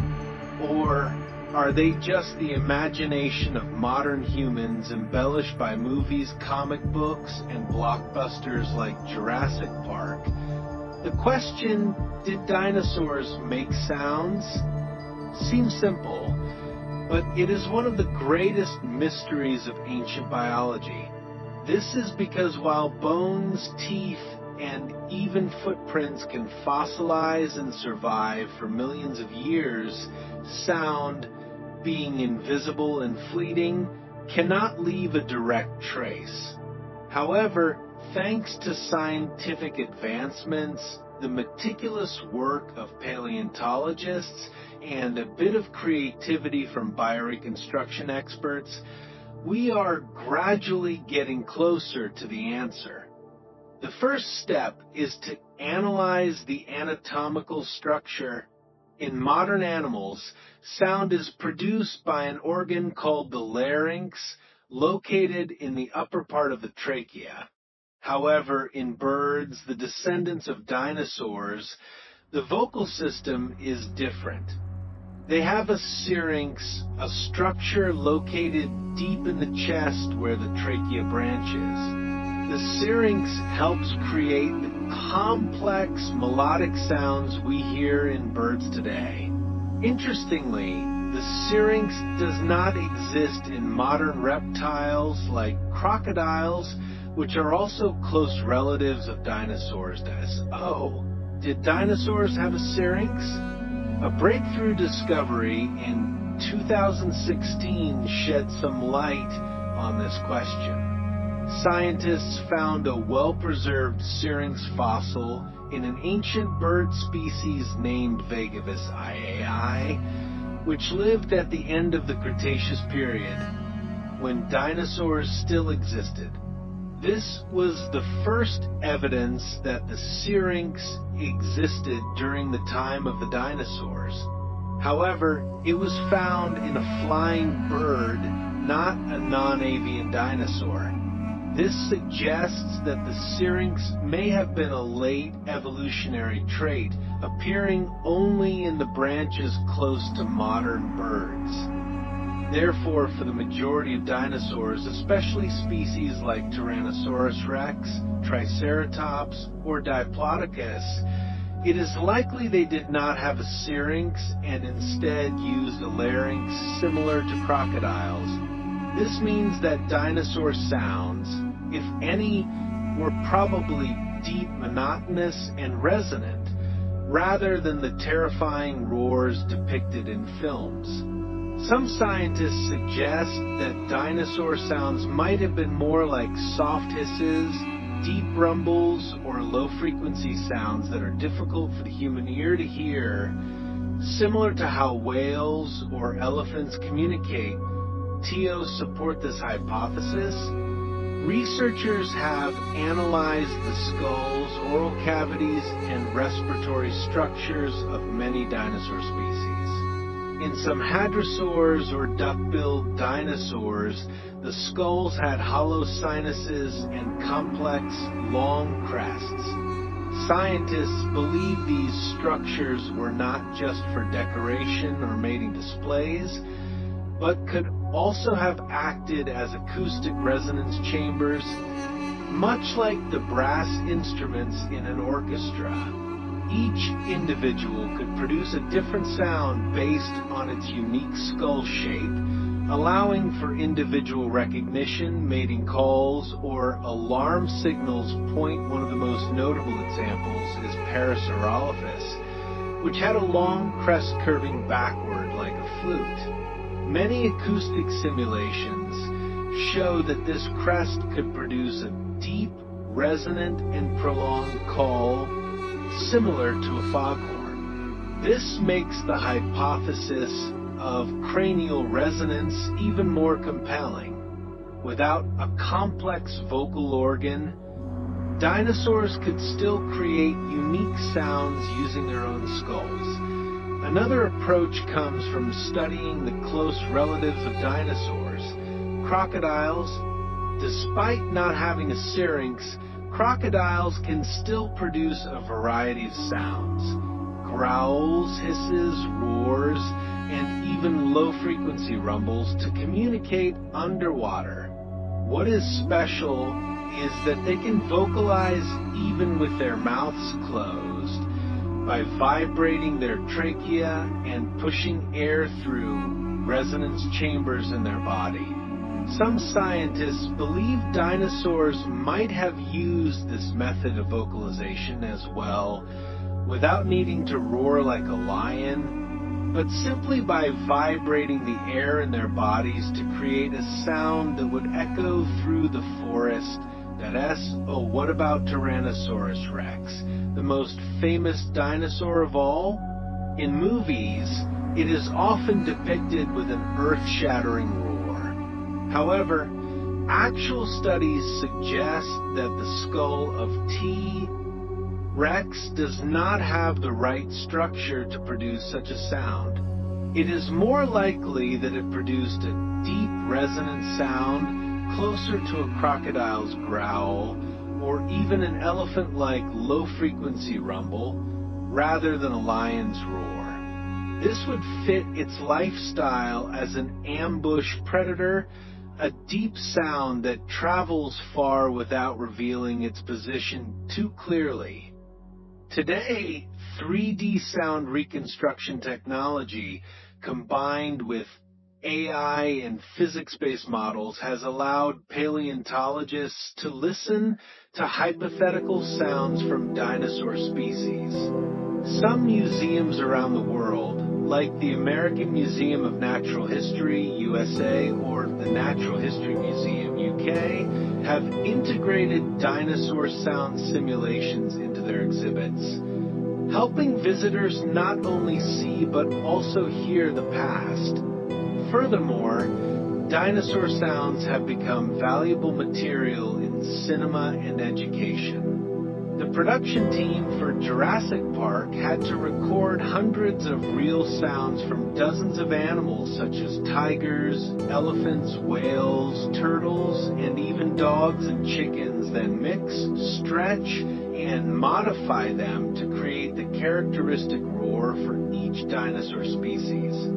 Although not scientifically accurate, this method sparks the imagination and evokes strong emotions in the audience, and sometimes emotion is also an important part of connecting with the past. In summary, dinosaurs probably didn't roar like in the movies, but they likely knew how to create sound in their own way, suited to their body structure and habitat.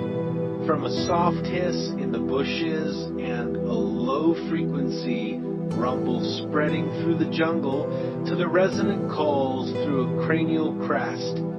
Each sound is a whisper from the past, telling of a lost world. And every time a bird sings in the morning, it is very possible that this is a sound that extends from the age of the dinosaurs.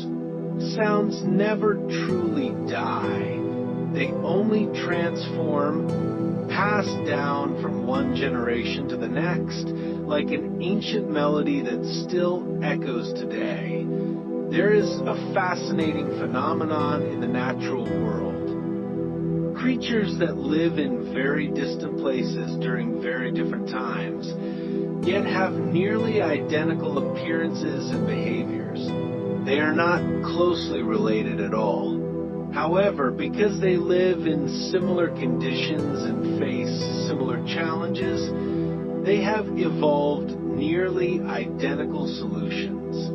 This is a wondrous phenomenon called convergent evolution, and it was very common during the age of the dinosaurs to better understand convergent evolution. Imagine you are given a problem to solve. How to catch fish effectively.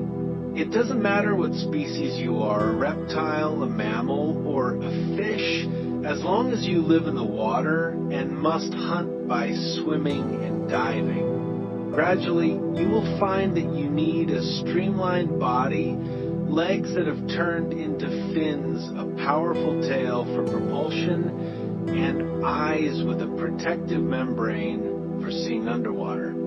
That is why dolphins, mammals, sharks, fish, and the marine reptiles of the dinosaur era, like Ichthyosaurus reptiles, all have nearly identical body shapes, despite being very distantly related. Ichthyosaurus, whose name means fish lizard, is a classic example.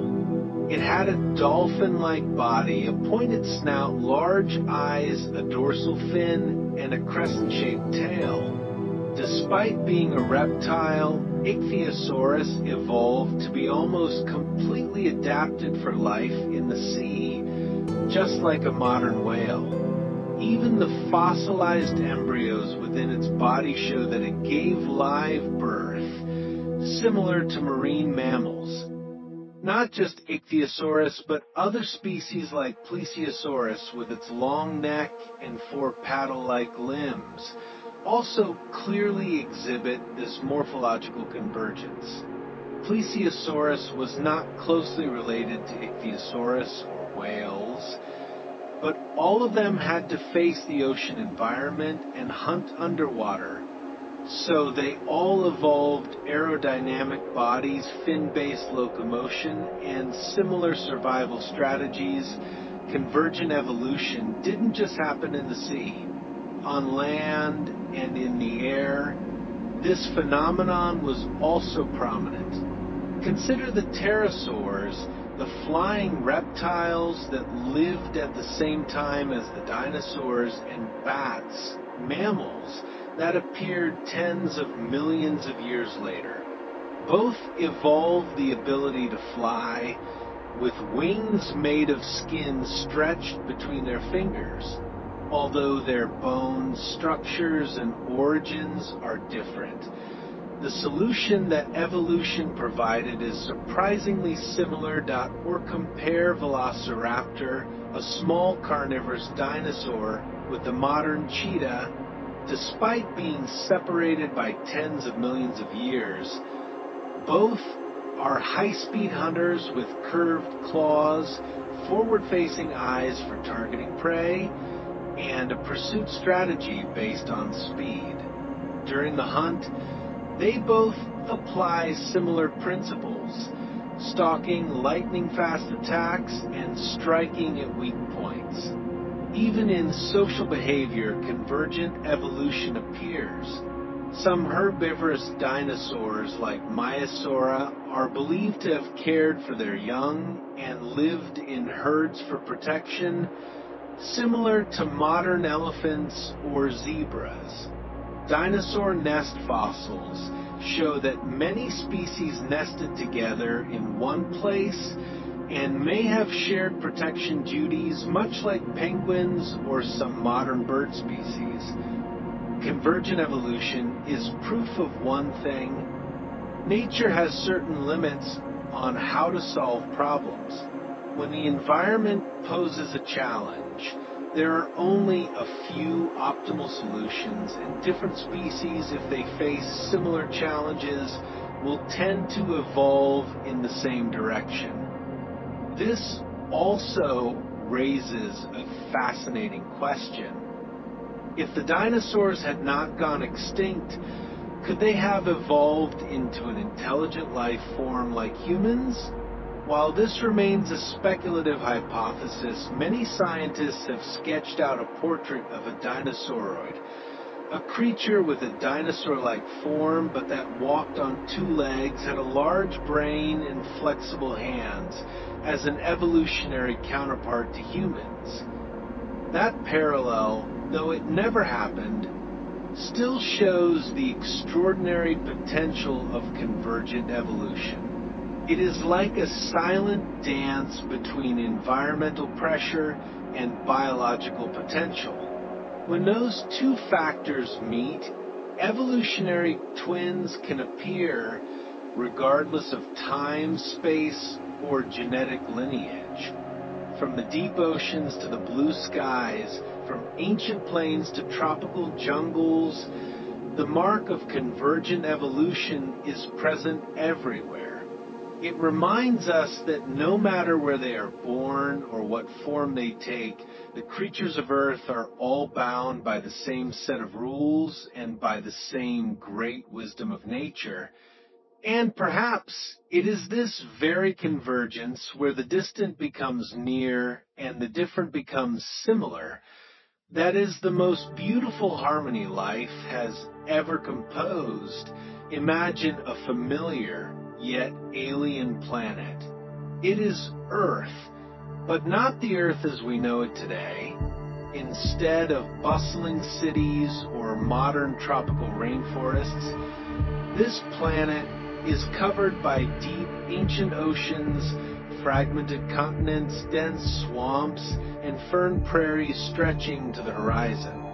It was a world of giant creatures, erratic climates, and violent geological upheavals. The very stage for dinosaurs and other ancient life that better understand the world where dinosaurs once reigned, we must turn back time more than 200 million years to the Triassic period, when the first dinosaurs began to appear.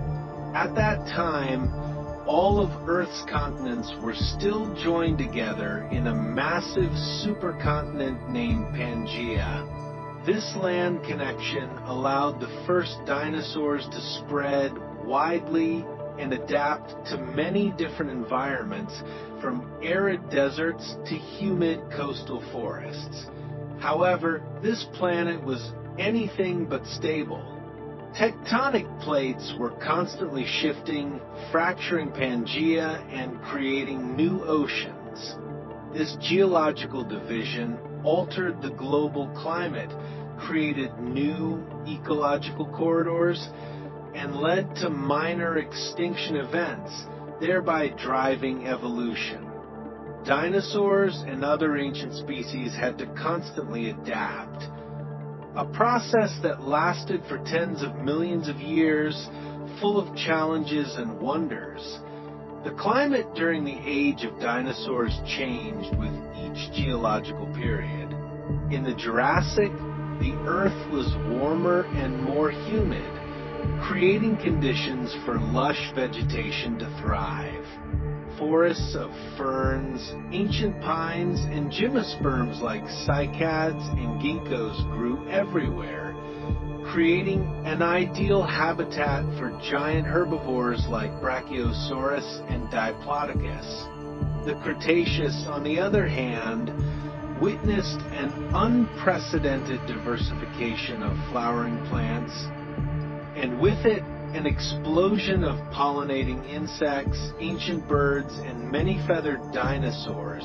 The ancient oceans, like the Tethys, stretched between the separating land masses and were home to countless strange creatures. There, giant beings like Pliosaurus, Mosasaurus, and Ichthyosaurus dominated the waters as the apex predators of the seas. Primitive coral reefs, shelled mollusks like ammonites and belemnites, and countless species of ancient fish formed a complex and rich marine ecosystem. No less vibrant than the one on land, we must also mention the ancient atmosphere, where oxygen and CO2 levels fluctuated erratically, strongly influencing body size, metabolism, and the behavior of organisms. The Carboniferous period, even before the dinosaurs, had such high oxygen levels that insects could grow to enormous sizes. Dragonflies with wingspans of over 70 centimeters, 2.3 feet, and beetles as large as a human hand. The echoes of that era still influence the ecosystems of the dinosaur age, especially in the structure of food chains and climate adaptation. The ancient landscape was also an integral part.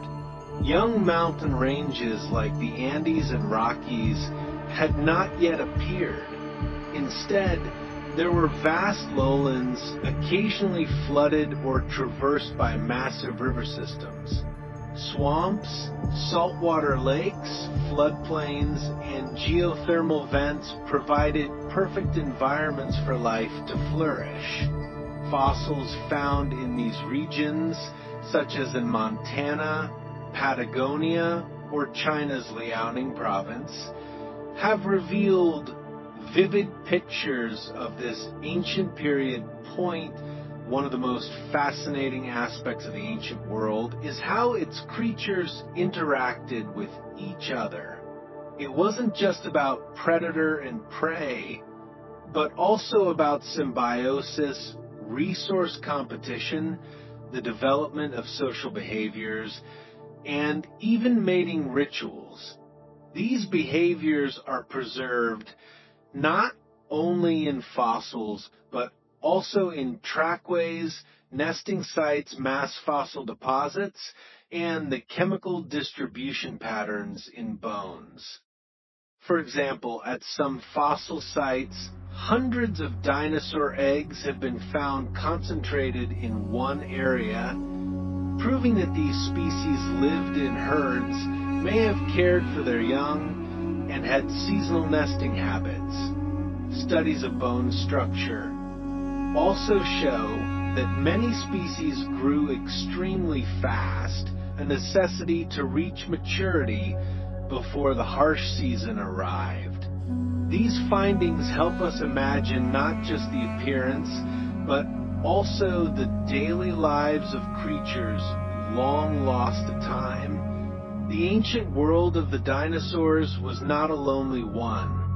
Coexisting with them were countless other organisms, from primitive frogs and ancient turtles to prehistoric sharks and small, nocturnal mammals. It was this diversity that created a complex and stable ecosystem, at least until a giant asteroid struck the Earth. But perhaps what makes the ancient world most captivating is the extraterrestrial feeling it evokes.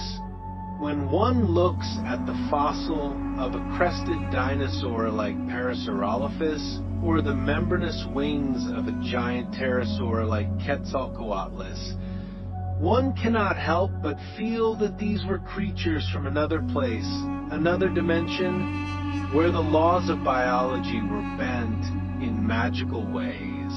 The ancient world, where dinosaurs were once masters, was a place full of color, movement, and life. It was a place where nature experimented with countless forms, survival strategies, body plans, and ecological interactions. Some failed, while others survived long enough to change the history of life. And the dinosaurs, though extinct, have left an indelible mark on the DNA of the modern world through birds, through fossils, and through the endless curiosity of humankind. Understanding the world the dinosaurs lived in is not just a journey back in time. It is also a way to understand the Earth of today. Because this planet continues to change, tectonic plates still shift, the climate still fluctuates, and life continues to experiment. One could say that the Earth today is the latest version of a story that has been unfolding for billions of years, and it is still far from over. There is still so much we do not know about the ancient world. But every fossil fragment, every layer of sediment, every molecule of ancient DNA is a small clue connecting us to a lost era.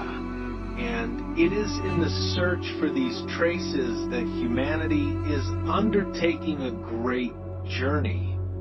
Not just to understand the dinosaurs, but to understand ourselves, in the ancient world of the dinosaurs, life was not just a series of blind instincts.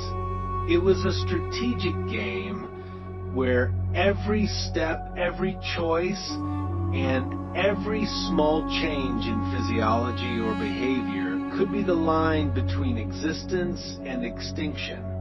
Amidst the dense jungles, vast plains, and sun-scorched deserts, dinosaurs didn't just live, they adapted, innovated, and sometimes displayed incredible strategies that modern science is only now beginning to uncover. The biodiversity of the dinosaurs is a vivid testament to a complex and skillful evolutionary process.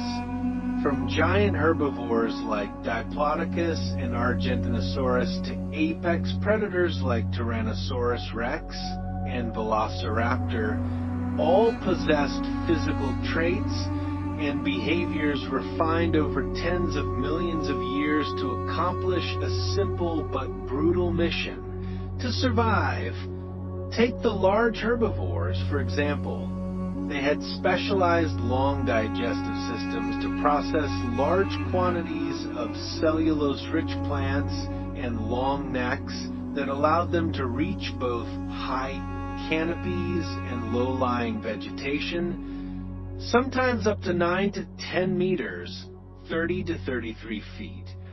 This not only helped them access abundant food sources, but also reduced internal competition within the herd. Some species could even adjust their posture to reach higher, like Giraffatin, a prehistoric version of the giraffe. As for the carnivores, from solitary hunters to pack hunters, they all showed a high degree of strategy in approaching their prey. Velociraptor, famous for its small size but high intelligence and agility, may have hunted in packs, coordinating to take down prey many times larger than themselves. Meanwhile, T, Rex was not just a killing machine with a terrifying bite force. It is also believed to have had a highly developed sense of smell, helping it detect carcasses from a great distance to take advantage of scavenging opportunities. That IT wasn't just a game of muscle. Dinosaurs also developed ingenious methods of defense and camouflage. Ankylosaurus, with its thick, bony armor and heavy tail club, was like a living battle tank capable of fending off predators with a bone-shattering blow. Stegosaurus possessed large plates on its back and spikes on its tail for display and attack.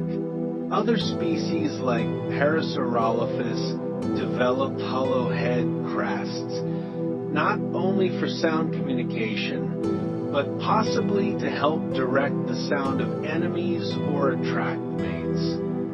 Color and shape also played important roles. Fossils with traces of melanosum pigments show that some dinosaurs had distinct coloration. Spots, stripes, or areas of contrasting color similar to modern animals for camouflage or display. This was especially important for species living in dense forests, where hiding from predators could be a matter of life and death. Another astonishing point is the social organization of some species. Fossils show clear evidence of herding behavior, from migrating in herds to caring for their young. Some fossil sites have revealed many individuals of the same age and species buried together, possibly due to flash floods or natural disasters, indicating they lived in groups. This not only helped protect each other, but also increased the survival chances for the next generation. The ability to build nests, incubate eggs, and protect the young, a behavior once thought exclusive to birds, actually appeared in many theropod species like Oviraptor and Truden. Some fossils show dinosaurs positioned around their nests, using their body heat to keep the eggs warm. Clear evidence of the first recorded parent-offspring behavior in vertebrate history. Communication between individuals is also an aspect that cannot be overlooked. Some species had complex skull structures that could produce deep or far-reaching sounds to signal alarms, find mates, or locate their herd. Although these sound traces are not preserved from skull morphology in modern simulations, scientists believe that dinosaurs used vocalizations to convey information from a very early stage. Like humans, dinosaurs had to face countless changes in climate, environment, and geography. And through each evolutionary cycle, they always found ways to adapt. Some species developed thicker skin to withstand temperature changes, while others evolved smaller sizes to consume less energy. Some became nocturnal, and others learned to live in water. All of this was not the result of mere instinct, but the product of a strategic evolutionary process that spanned millions of years. And if we once thought that only humans knew how to calculate, cooperate, and sacrifice for the group, that view needs to change. Dinosaurs, creatures that seemed simple and violent, were in fact highly strategic organisms. Every bite, every kick, every pattern on their bodies, and every sound emitted in the deep forest was part of a language of survival. Their disappearance was not due to inferiority, but because the universe changed too quickly. But for tens of millions of years before that, dinosaurs had achieved something extraordinary. They didn't just survive. They built a world as complex, diverse, and interconnected as any animal society we know today. And so, when we look at their traces from a fossilized tooth, a broken eggshell, or a footprint pressed deep into the rock, we don't just see the past. We see the wisdom of nature, a lesson in adaptation, community, and development. The dinosaurs, the strategic masters of the prehistoric era, are still here in every textbook, every museum model, and in the very way humans are learning from nature. When we mention dinosaurs, the first image that often comes to mind is of giant monsters roaring across the plains, chasing down prey in life or death battles. And it's no coincidence that this image is so deeply ingrained in our minds. In the turbulent ancient world, where the strong survived and the weak were eliminated, predatory dinosaurs, especially the theropod group, were the symbol of the absolute dominance of carnivores. They were not merely killing machines, but strategic masters who knew how to calculate weight and adapt in extraordinary ways to survive and command the food chain. First, let's look at their body structure. Most carnivorous dinosaurs, such as Allosaurus gigantosaurus and the most famous Tyrannosaurus rex, all possessed large skulls, razor-sharp teeth, and extremely powerful neck muscles. Not just for tearing flesh, their peg-like or serrated blade-like teeth were also designed to grip prey tightly and inflict fatal wounds. But what is more astonishing is that each species had its own unique hunting strategy, finely tuned over millions of years of evolution. For example, Allosaurus had the ability to open its mouth very wide, almost 90 degrees, allowing it to deliver axe-like bites down onto its prey, a mechanism completely different from the crushing bite of T-Rex. Some hypotheses suggest that Allosaurus may have attacked in packs, using tactics similar to modern wolves, cornering their prey, striking weak points with repeated bites, and then waiting for the prey to become exhausted. Meanwhile, T-Rex, with the strongest bite force among all known dinosaurs, over 6 tons of force, had a strategy of swift and decisive attacks. Its teeth were not only long and sharp, but also had thick roots, helping them withstand the tremendous bite force without breaking. It didn't need to make small, repeated bites. A single chomp was enough to shatter the spine of its prey. This was the strategy of an ultimate assassin: attack quickly, powerfully, and leave no chance of survival. However, hunting was not just a matter of muscle. It was also a story of vision, smell, and even intelligence. Studies show that many theropod species had stereoscopic vision, meaning their eyes face forward, creating a sense of depth. This was extremely important for judging distances when pouncing on prey.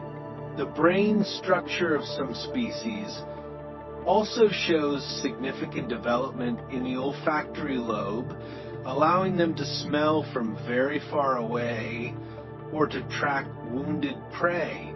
Some species are also believed to have had relatively high intelligence compared to other reptiles. Trudon, a small theropod, has even been called the smartest dinosaur, with an unusually high brain-to-body ratio. It may have hunted at night, identified prey in low light, and moved with great agility. Some paleontologists have even hypothesized that if the dinosaurs had not gone extinct, a group like Truden could have evolved into an intelligent being almost like a human. Prey was not always small and easy to catch. In many cases, carnivorous dinosaurs had to confront giants, such as the massive sauropods or heavily defended herbivores like Ankylosaurus and Triceratops.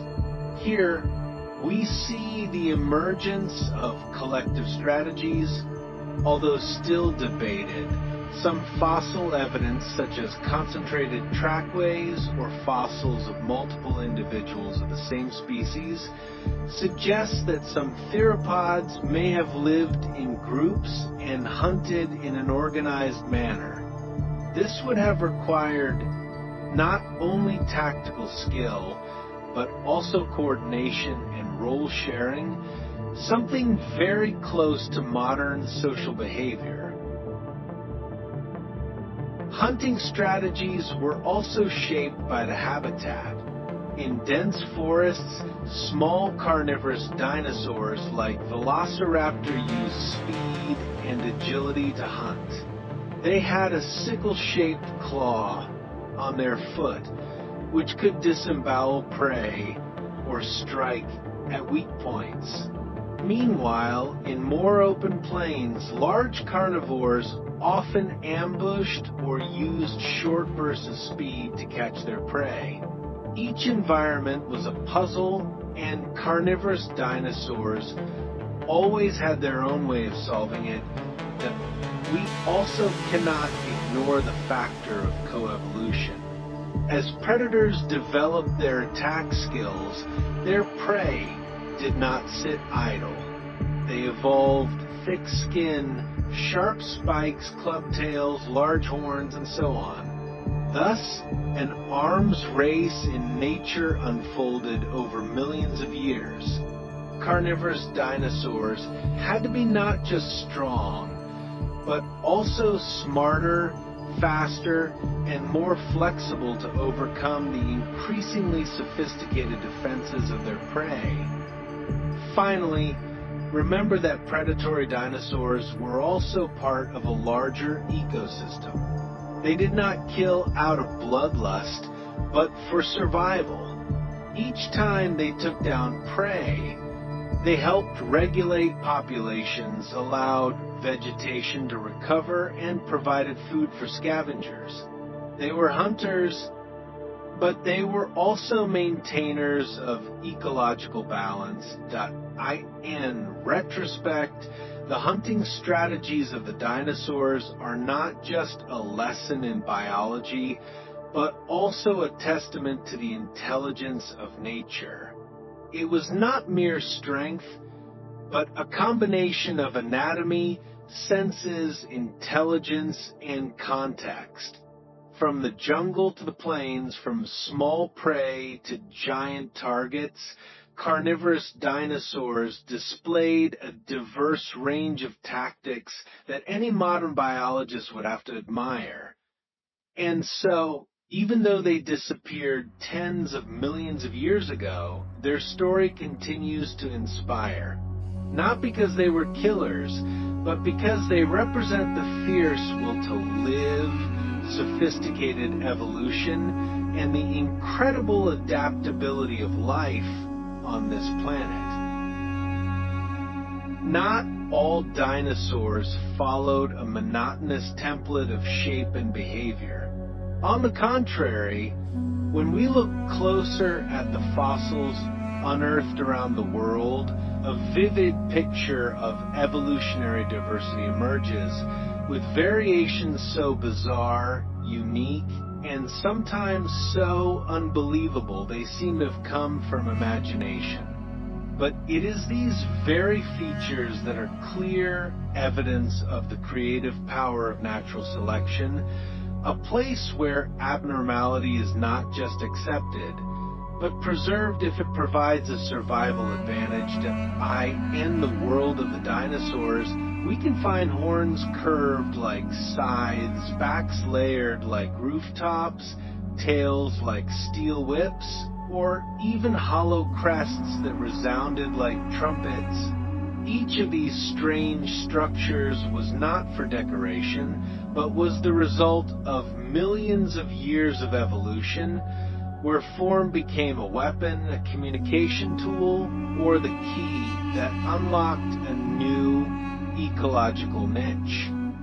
Let's start with Stegosaurus, one of the most recognizable dinosaurs with its series of large bony plates rising from its back. These plates, called plated osteoderms, were a subject of debate among scientists for decades. What were they for? Initially, it was thought they might be defensive weapons, but their position and fragility led to that hypothesis being dismissed. Later, studies showed that these plates had a dense network of blood vessels helping to dissipate heat like a natural radiator. Other scientists believe they were used for display as a way to attract mates or intimidate rivals. Moving on to the Hadrosaur group, also known as duck-billed dinosaurs, we encounter a world of complex and hollow crests. Parasaurolophus had a long, curved crest extending backward, inside which was a system of hollow sinuses connected to the nasal cavity. When air passed through, it created a deep, resonant sound like a horn. It's possible these sounds were used to call the herd, find mates, or warn of danger. That structure was not just a result of physical display, but also opened up the possibility of sound communication, an incredibly complex evolutionary step. Beyond the physical variations for communication and recognition, many dinosaur species also evolved unusual structures for attack or defense. Ankylosaurus is a prime example. With its body armored like a tank, its large tail ended in a solid bony mass like a war club. A single swing of its tail could break the leg or shatter the ribs of an enemy. Meanwhile, Pachycephalosaurus had a skull up to 25 centimeters, 10 inches thick, believed to be used for headbutting in battles between males, much like deer or sheep today. Notably, the world of the theropods, the carnivorous dinosaur group, was not lacking in strange cases. Tyrannosaurus, for example, had claws up to 1 meter, 3.3 feet long, but they were likely not used for hunting, but for pulling down leaves or for self-defense. This species also had a very unusual appearance. A long neck, a toothless beak, and a body covered in feathers, like a cross between a chicken and a sloth. These abnormalities may have been specific adaptations to a plant-rich, low-competition environment.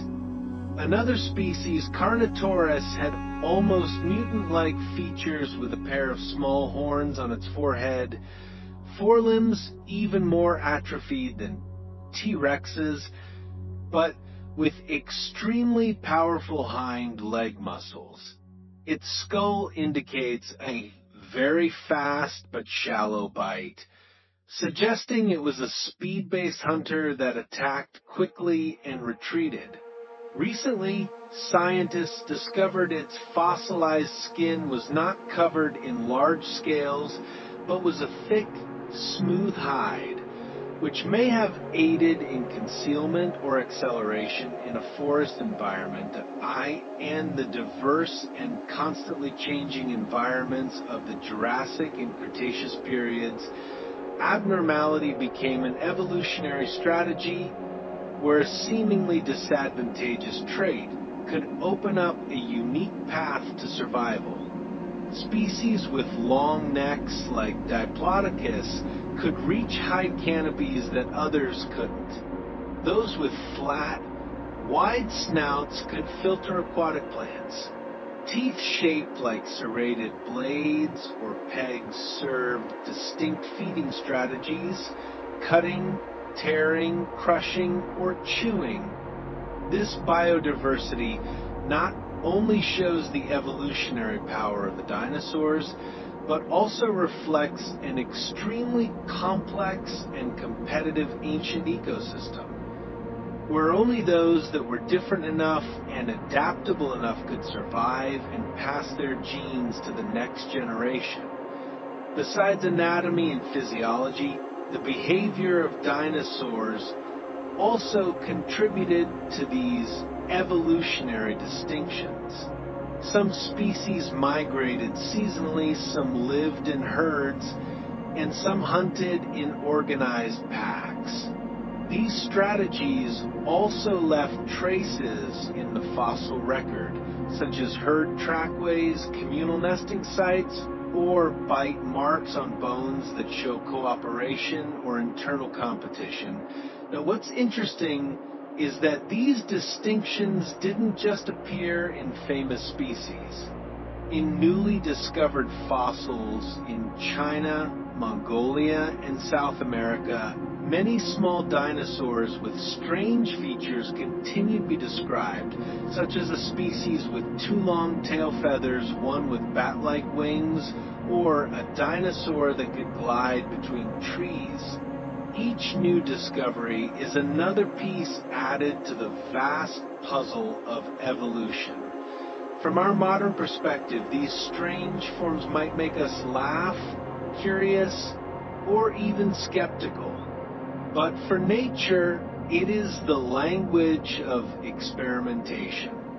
For hundreds of millions of years and across millions of species, nature ceaselessly tested and selected, and sometimes the weirdest things turned out to be the key to long-term survival. And perhaps a deeper lesson lies in this chapter. Being different is not a defect. In the world of the dinosaurs and in human society as well, what is unusual and non-standard can be the source of innovation, strength, and hope that in retrospect.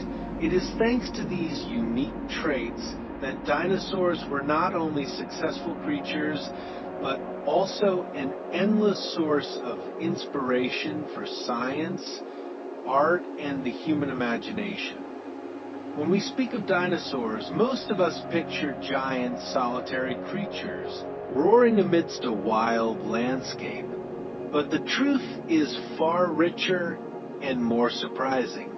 In recent years, science has opened a new door to explore a little-known aspect, the social behavior and intelligence of dinosaurs. From fossils lying dormant in ancient rock, stories of cooperation, herd care, and possibly even complex social bonds have gradually emerged, revealing a completely new portrait of the beings that once ruled the earth for millions of years. That it all began with small but significant discoveries.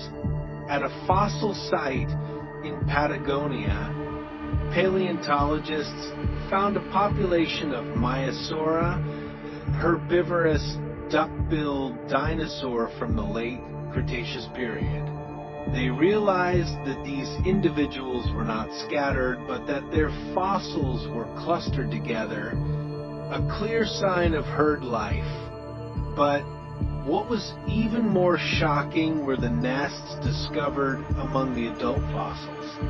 Instead of just laying eggs and leaving as many modern reptiles do, the Maiasaura apparently returned to their nests to care for and raise their young, a behavior once thought exclusive to birds and mammals. Their name, Maiasaura, is no coincidence. It means good mother lizard. And they are just a small part of the diverse picture of dinosaur herd behavior. Studies in other fossil-rich areas, such as the Gobi, North America, and Africa, show traces of migrating dinosaur herds that traveled hundreds of kilometers. Fossilized trackways reveal parallel, orderly paths, showing that these species not only lived in herds, but were also organized in their journeys. This raises questions. Did they have methods of communication? Was there a leader? Or were there even strategies to protect the young while on the move? On another level, carnivorous dinosaurs also began to reveal surprising social behaviors. Velociraptor, famous for its villainous role in films, may have actually been a pack animal. Fossils found in Mongolia show multiple velociraptor individuals that died near each other while hunting large prey, which could be evidence of cooperative hunting. While there is still much debate about whether they were true collaborators or simply gathered at a carcass, it is clear they were no longer the solitary hunters people once thought. Furthermore, dinosaurs may have possessed higher cognitive abilities than imagined. Many species had larger brain sizes than the average reptile, especially the theropod group, the ancestors of modern birds. Among them, Truden is an interesting example. With a high brain-to-body ratio, large forward-facing eyes that created stereoscopic vision, and a sophisticated skull structure, Truden may have been one of the smartest dinosaurs. Some scientists have even speculated that if Truden had not gone extinct, they might have evolved into a highly intelligent life form comparable to humans. A hypothesis called the Dinosauroid. It wasn't just intelligence. Social behavior was also expressed through sensation and communication. Some dinosaurs with hollow crests connected to their respiratory tract, like Parasaurolophus, may have used them as vocalization tools. These crests acted like natural brass instruments, producing sounds that echoed far through the jungle. They could have been used to call the herd, warn off enemies, or court mates. In the world of the dinosaurs, sound was not just a meaningless roar. It could have been a complex language.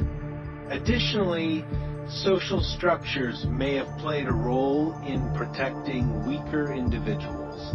Large dinosaurs like sauropods, once thought to be slow, solitary creatures, have left behind evidence of herd life. They may have formed protective circles around their young, similar to modern African elephants. In large herds, coordination among individuals helped to provide early warnings of danger and increased the entire herd's chances of survival. That coordination might not have required supreme intelligence, but it demanded instinctual cohesion, or at least the ability to recognize signals from fellow members. And that is the foundation of a primitive society, a long step forward from the solitude of many contemporary reptiles.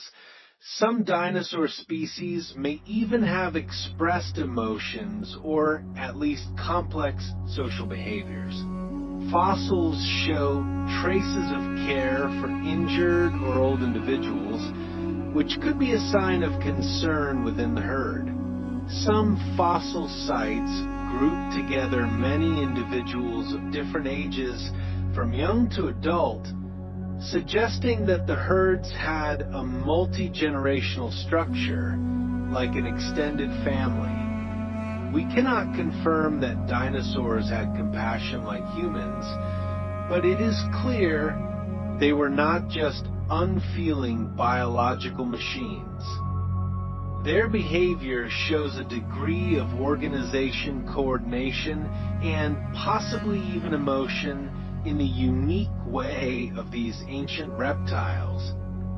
Today, the social behavior of dinosaurs is studied more deeply by combining data from fossils, trackways, eggs, soft tissue, and biological models from birds, the modern descendants of dinosaurs. By observing the lives of birds today, scientists can extrapolate the behaviors of their ancestors from nest building and childcare to herd organization and role distribution within the group. The advancement of technology such as 3D simulations, CT scans of fossils, and artificial neural network models has allowed for the reconstruction of ancient behaviors with ever-increasing accuracy. Now, we not only know what dinosaurs looked like, but also how they lived, how they interacted, and even what might have been going on in their minds. This opens up a completely new perspective. Dinosaurs were not solitary creatures. They knew how to live together, hunt together, care for each other, and perhaps even feel for each other. They didn't just exist, they lived rich, diverse, and interconnected lives like any other social creature in the planet's history. Once we understand this, we no longer see dinosaurs as giant, extinct ghosts, but as part of the rich, emotional, and complex journey of life. Social behavior, even if it begins with instinct, is the bridge for all species to the future. And on that journey, the dinosaurs went much further than we ever imagined. In the minds of many, dinosaurs are large, fierce creatures that went completely extinct tens of millions of years ago. But the truth is, dinosaurs never disappeared. They are still all around us, chirping on tree branches, soaring through the sky, and even present in the roasted chicken thighs on our dinner tables. Modern birds, from the tiny sparrow to the towering ostrich, are the direct descendants of a branch of ancient dinosaurs. This truth is not a product of imagination or a sensationalist claim, but the result of decades of serious scientific research. Paleontologists, anatomists, and geneticists have traced fossil records, analyzed the structures of bones, feathers, soft tissue, and even fossilized DNA to reach an undeniable conclusion. Birds are a living branch of dinosaurs. This journey of discovery began in the 19th century when the fossil of Archaeopteryx was discovered in Germany. This strange creature possessed a mix of bird and dinosaur features. Wings with feathers, but also teeth, a long bony tail, and sharp claws on its fingers. For decades, Archaeopteryx was considered the missing link between dinosaurs and birds, but it wasn't until other ancient bird fossils were unearthed in China, where preservation conditions are excellent, that the evolutionary picture became clearer. Many small theropod dinosaurs, such as Microraptor and Anchiornis, were discovered with their entire bodies covered in feathers. These animals had skeletal structures remarkably similar to modern birds, from the skull, spine, and arm structure to the legs and sternum. Some fossils even preserve the color of the feathers, revealing that they may have possessed colorful plumage, which played a role in mating or camouflage. Feathers, a trait once considered exclusive to birds, turned out to have a much longer evolutionary history. The first feathers which appeared on dinosaurs were not for flight, but for insulation. Over time, they became more complex, longer, and more flexible, and finally, capable of generating lift. The ability to fly opened a new evolutionary horizon, exploiting three-dimensional space, evading enemies, migrating further, and accessing food high up. Besides feathers, dinosaurs evolving into birds underwent other significant changes. Their bones became hollow and lighter, helping to reduce weight. Their respiratory systems became more complex, with air sacs that helped with more efficient oxygen exchange. Their brains developed to better process visual information and balance, supporting the control of the body during flight. All of these changes did not happen overnight, but were the result of tens of millions of years of natural selection. And then when the Chicxulub asteroid struck the Earth, opening the final chapter of the Cretaceous period, most dinosaur species disappeared. But a small group of flying dinosaurs that were small in size, had a flexible lifestyle, and could eat a diverse range of food survived. Those were the primitive birds. While the giants fell due to starvation and cold, these lightweight, omnivorous creatures squeezed through tree hollows and under leaf litter, continuing to survive in the darkness. From those survivors, over the next few million years, more than 11,000 modern bird species evolved. Birds have conquered every corner of the planet, from the ice of Antarctica to the Amazon rainforest, from the Sahara Desert to the Himalayas. They fly, run, swim, climb, and sometimes even sing. Their diversity is a vivid testament to their evolutionary success after the catastrophe. Another miracle is that many of the behaviors and characteristics of modern birds once existed in dinosaurs. Nest building, incubating eggs, and caring for the young, once thought to be bird-specific traits, have now been discovered in many theropod species like Oviraptor. Some fossils show dinosaurs curled around their eggs, much like a hen brooding her chicks.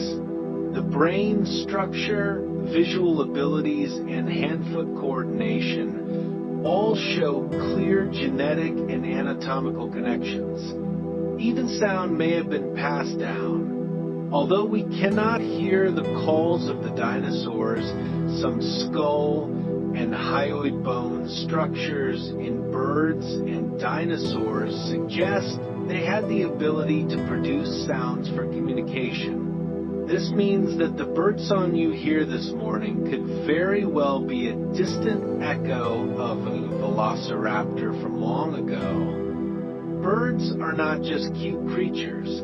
They are the most vivid living heritage of a bygone era. And in a way, they are also the storytellers of the dinosaurs. From the way they fly, hunt, and interact socially, everything carries the mark of hundreds of millions of years of evolution. Understanding that birds are dinosaurs also changes the way we think about the concept of extinction. Perhaps nothing is ever truly lost. Life always finds a way in new forms, with new behaviors and new purposes. From the ashes of one era, a small branch of life can flourish, grow, and continue writing history that we once thought dinosaurs only existed in comics and movies. But now, we know they never disappeared. They live in every sparrow, in the wings of an eagle, in the waddle of a penguin, and in the rhythmic tapping of a woodpecker. They are still here every day. And that makes every bird that flies across the sky not just a beautiful moment, but a miracle of evolution. It is proof that sometimes to survive, you don't need to be the biggest or the strongest. You just need to know how to adapt, how to listen to nature, and be willing to change. Dinosaurs once ruled the earth, and a part of them, thanks to evolution and their ability to survive, is still living among us. If one day you look up at the sky and see a bird's wings gliding through the white clouds, remember that you are witnessing the living remnant of an age that faded millions of years ago. The story of the dinosaurs did not end with a fateful impact or a layer of ash covering the earth. It continues in every flap of a wing, every bird song, and every footstep of the creatures that carry ancient blood within them. The final chapter in this journey is not an end, but a transition where the past blends with the present to sketch the landscape of the future. As the fine dust of time settles, paleontologists today are not just digging up the past with shovels and soft brushes. They are awakening fossilized memories, piecing together untold stories, and opening new perspectives on life. 3D models of dinosaurs, ancient gene maps, AI-powered behavior simulations. All are efforts to bring a vivid image to these lost creatures. We are no longer looking at dinosaurs as just dry skeletons in a museum, but as the main characters of a grand biological play. That a miraculous thing is that the more we study, the more we realize that dinosaurs are not a separate chapter in the history of life, but an inseparable part of the flow of evolution. Their survival strategies, methods of movement, and defense mechanisms have all influenced many later species, including modern organisms. Even in medicine, simulating dinosaur bones helps us better understand human bone structure. In robotics, the movement of a dinosaur's hind legs is modeled to develop agile bipedal robots. Dinosaurs, in a way, are still inspiring modern science. And the biggest question, the one that makes millions of people fascinated by dinosaurs, is why do they live on so vividly in our minds? Perhaps it's because they represent a different world, where life once exploded in a way that is almost impossible to replicate today. They are a reminder that nothing is permanent, and dominance does not mean invincibility. Dinosaurs, with all their strength and ferocious appearance, also bowed before an asteroid. However, instead of being forgotten, they became cultural icons. In films from Jurassic Park to children's cartoons, dinosaurs are main characters, companions, and symbols of endless imagination. In education, they spark curiosity and a love for discovery in young children. In art, they appear in paintings, sculptures, and even fashion and architecture. Few other extinct creatures have left such a deep mark on the human psyche. And the most beautiful thing is that the story of the dinosaurs does not close in the past. It lives on in every new scientific study published, in every fossil found, in every child who first learns to pronounce Tyrannosaurus rex with sparkling eyes, in every CGI video that recreates the battle between carnivores and herbivores, dinosaurs have become a bridge connecting the past and the present knowledge and emotion. From a fossilized egg excavated in the Mongolian desert to a dinosaur feather preserved in Burmese amber, each new discovery is another piece of the puzzle. And what makes this journey so worthwhile is that we are not just searching for lost creatures, but we are also finding ourselves in them. Our curiosity, our will to survive, our love for the natural world, and our gratitude for being part of this great evolutionary journey. Imagine that one day technology allows us to fully recreate a dinosaur, not as an animal to be locked in a cage, but as a free creature walking through an artificial ancient forest. That day may come, and when it does, humanity will face a great ethical question.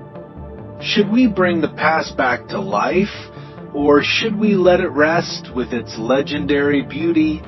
That question has no answer yet. But the very act of asking it is proof that dinosaurs have never left our minds. And as a worthy conclusion to this journey, if you ever believed that life is fragile and easily crushed, look at the history of the dinosaurs. They were once erased, but a part of them still flies in the sky, sings at dawn, dances through the forests, and lives in the imaginative hearts of millions.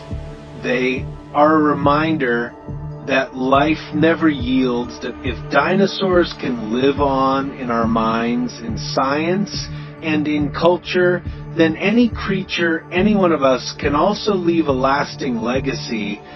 If we know how to live magnificently, we have not just journeyed through the hundreds of millions of years of dinosaur history. We have also reflected on the profound nature of life itself. From rise to fall, from dominance to demise, the dinosaurs teach us an immutable lesson. Everything can disappear, but nothing is ever truly lost. They left their traces in the rock, in the soil, in DNA, and in the very birds soaring across the sky. They are a testament to a single truth. Life always finds a way, whether through the ashes, through crisis, or through every note of the morning song, that if you feel that this journey has touched something deep within you, don't keep it to yourself. And if you want to continue exploring other magnificent stories with me, subscribe to the channel and turn on notifications, because there are so many more stories waiting to be told. And who knows, somewhere deep in the earth, a fossil is still silently waiting for someone to listen.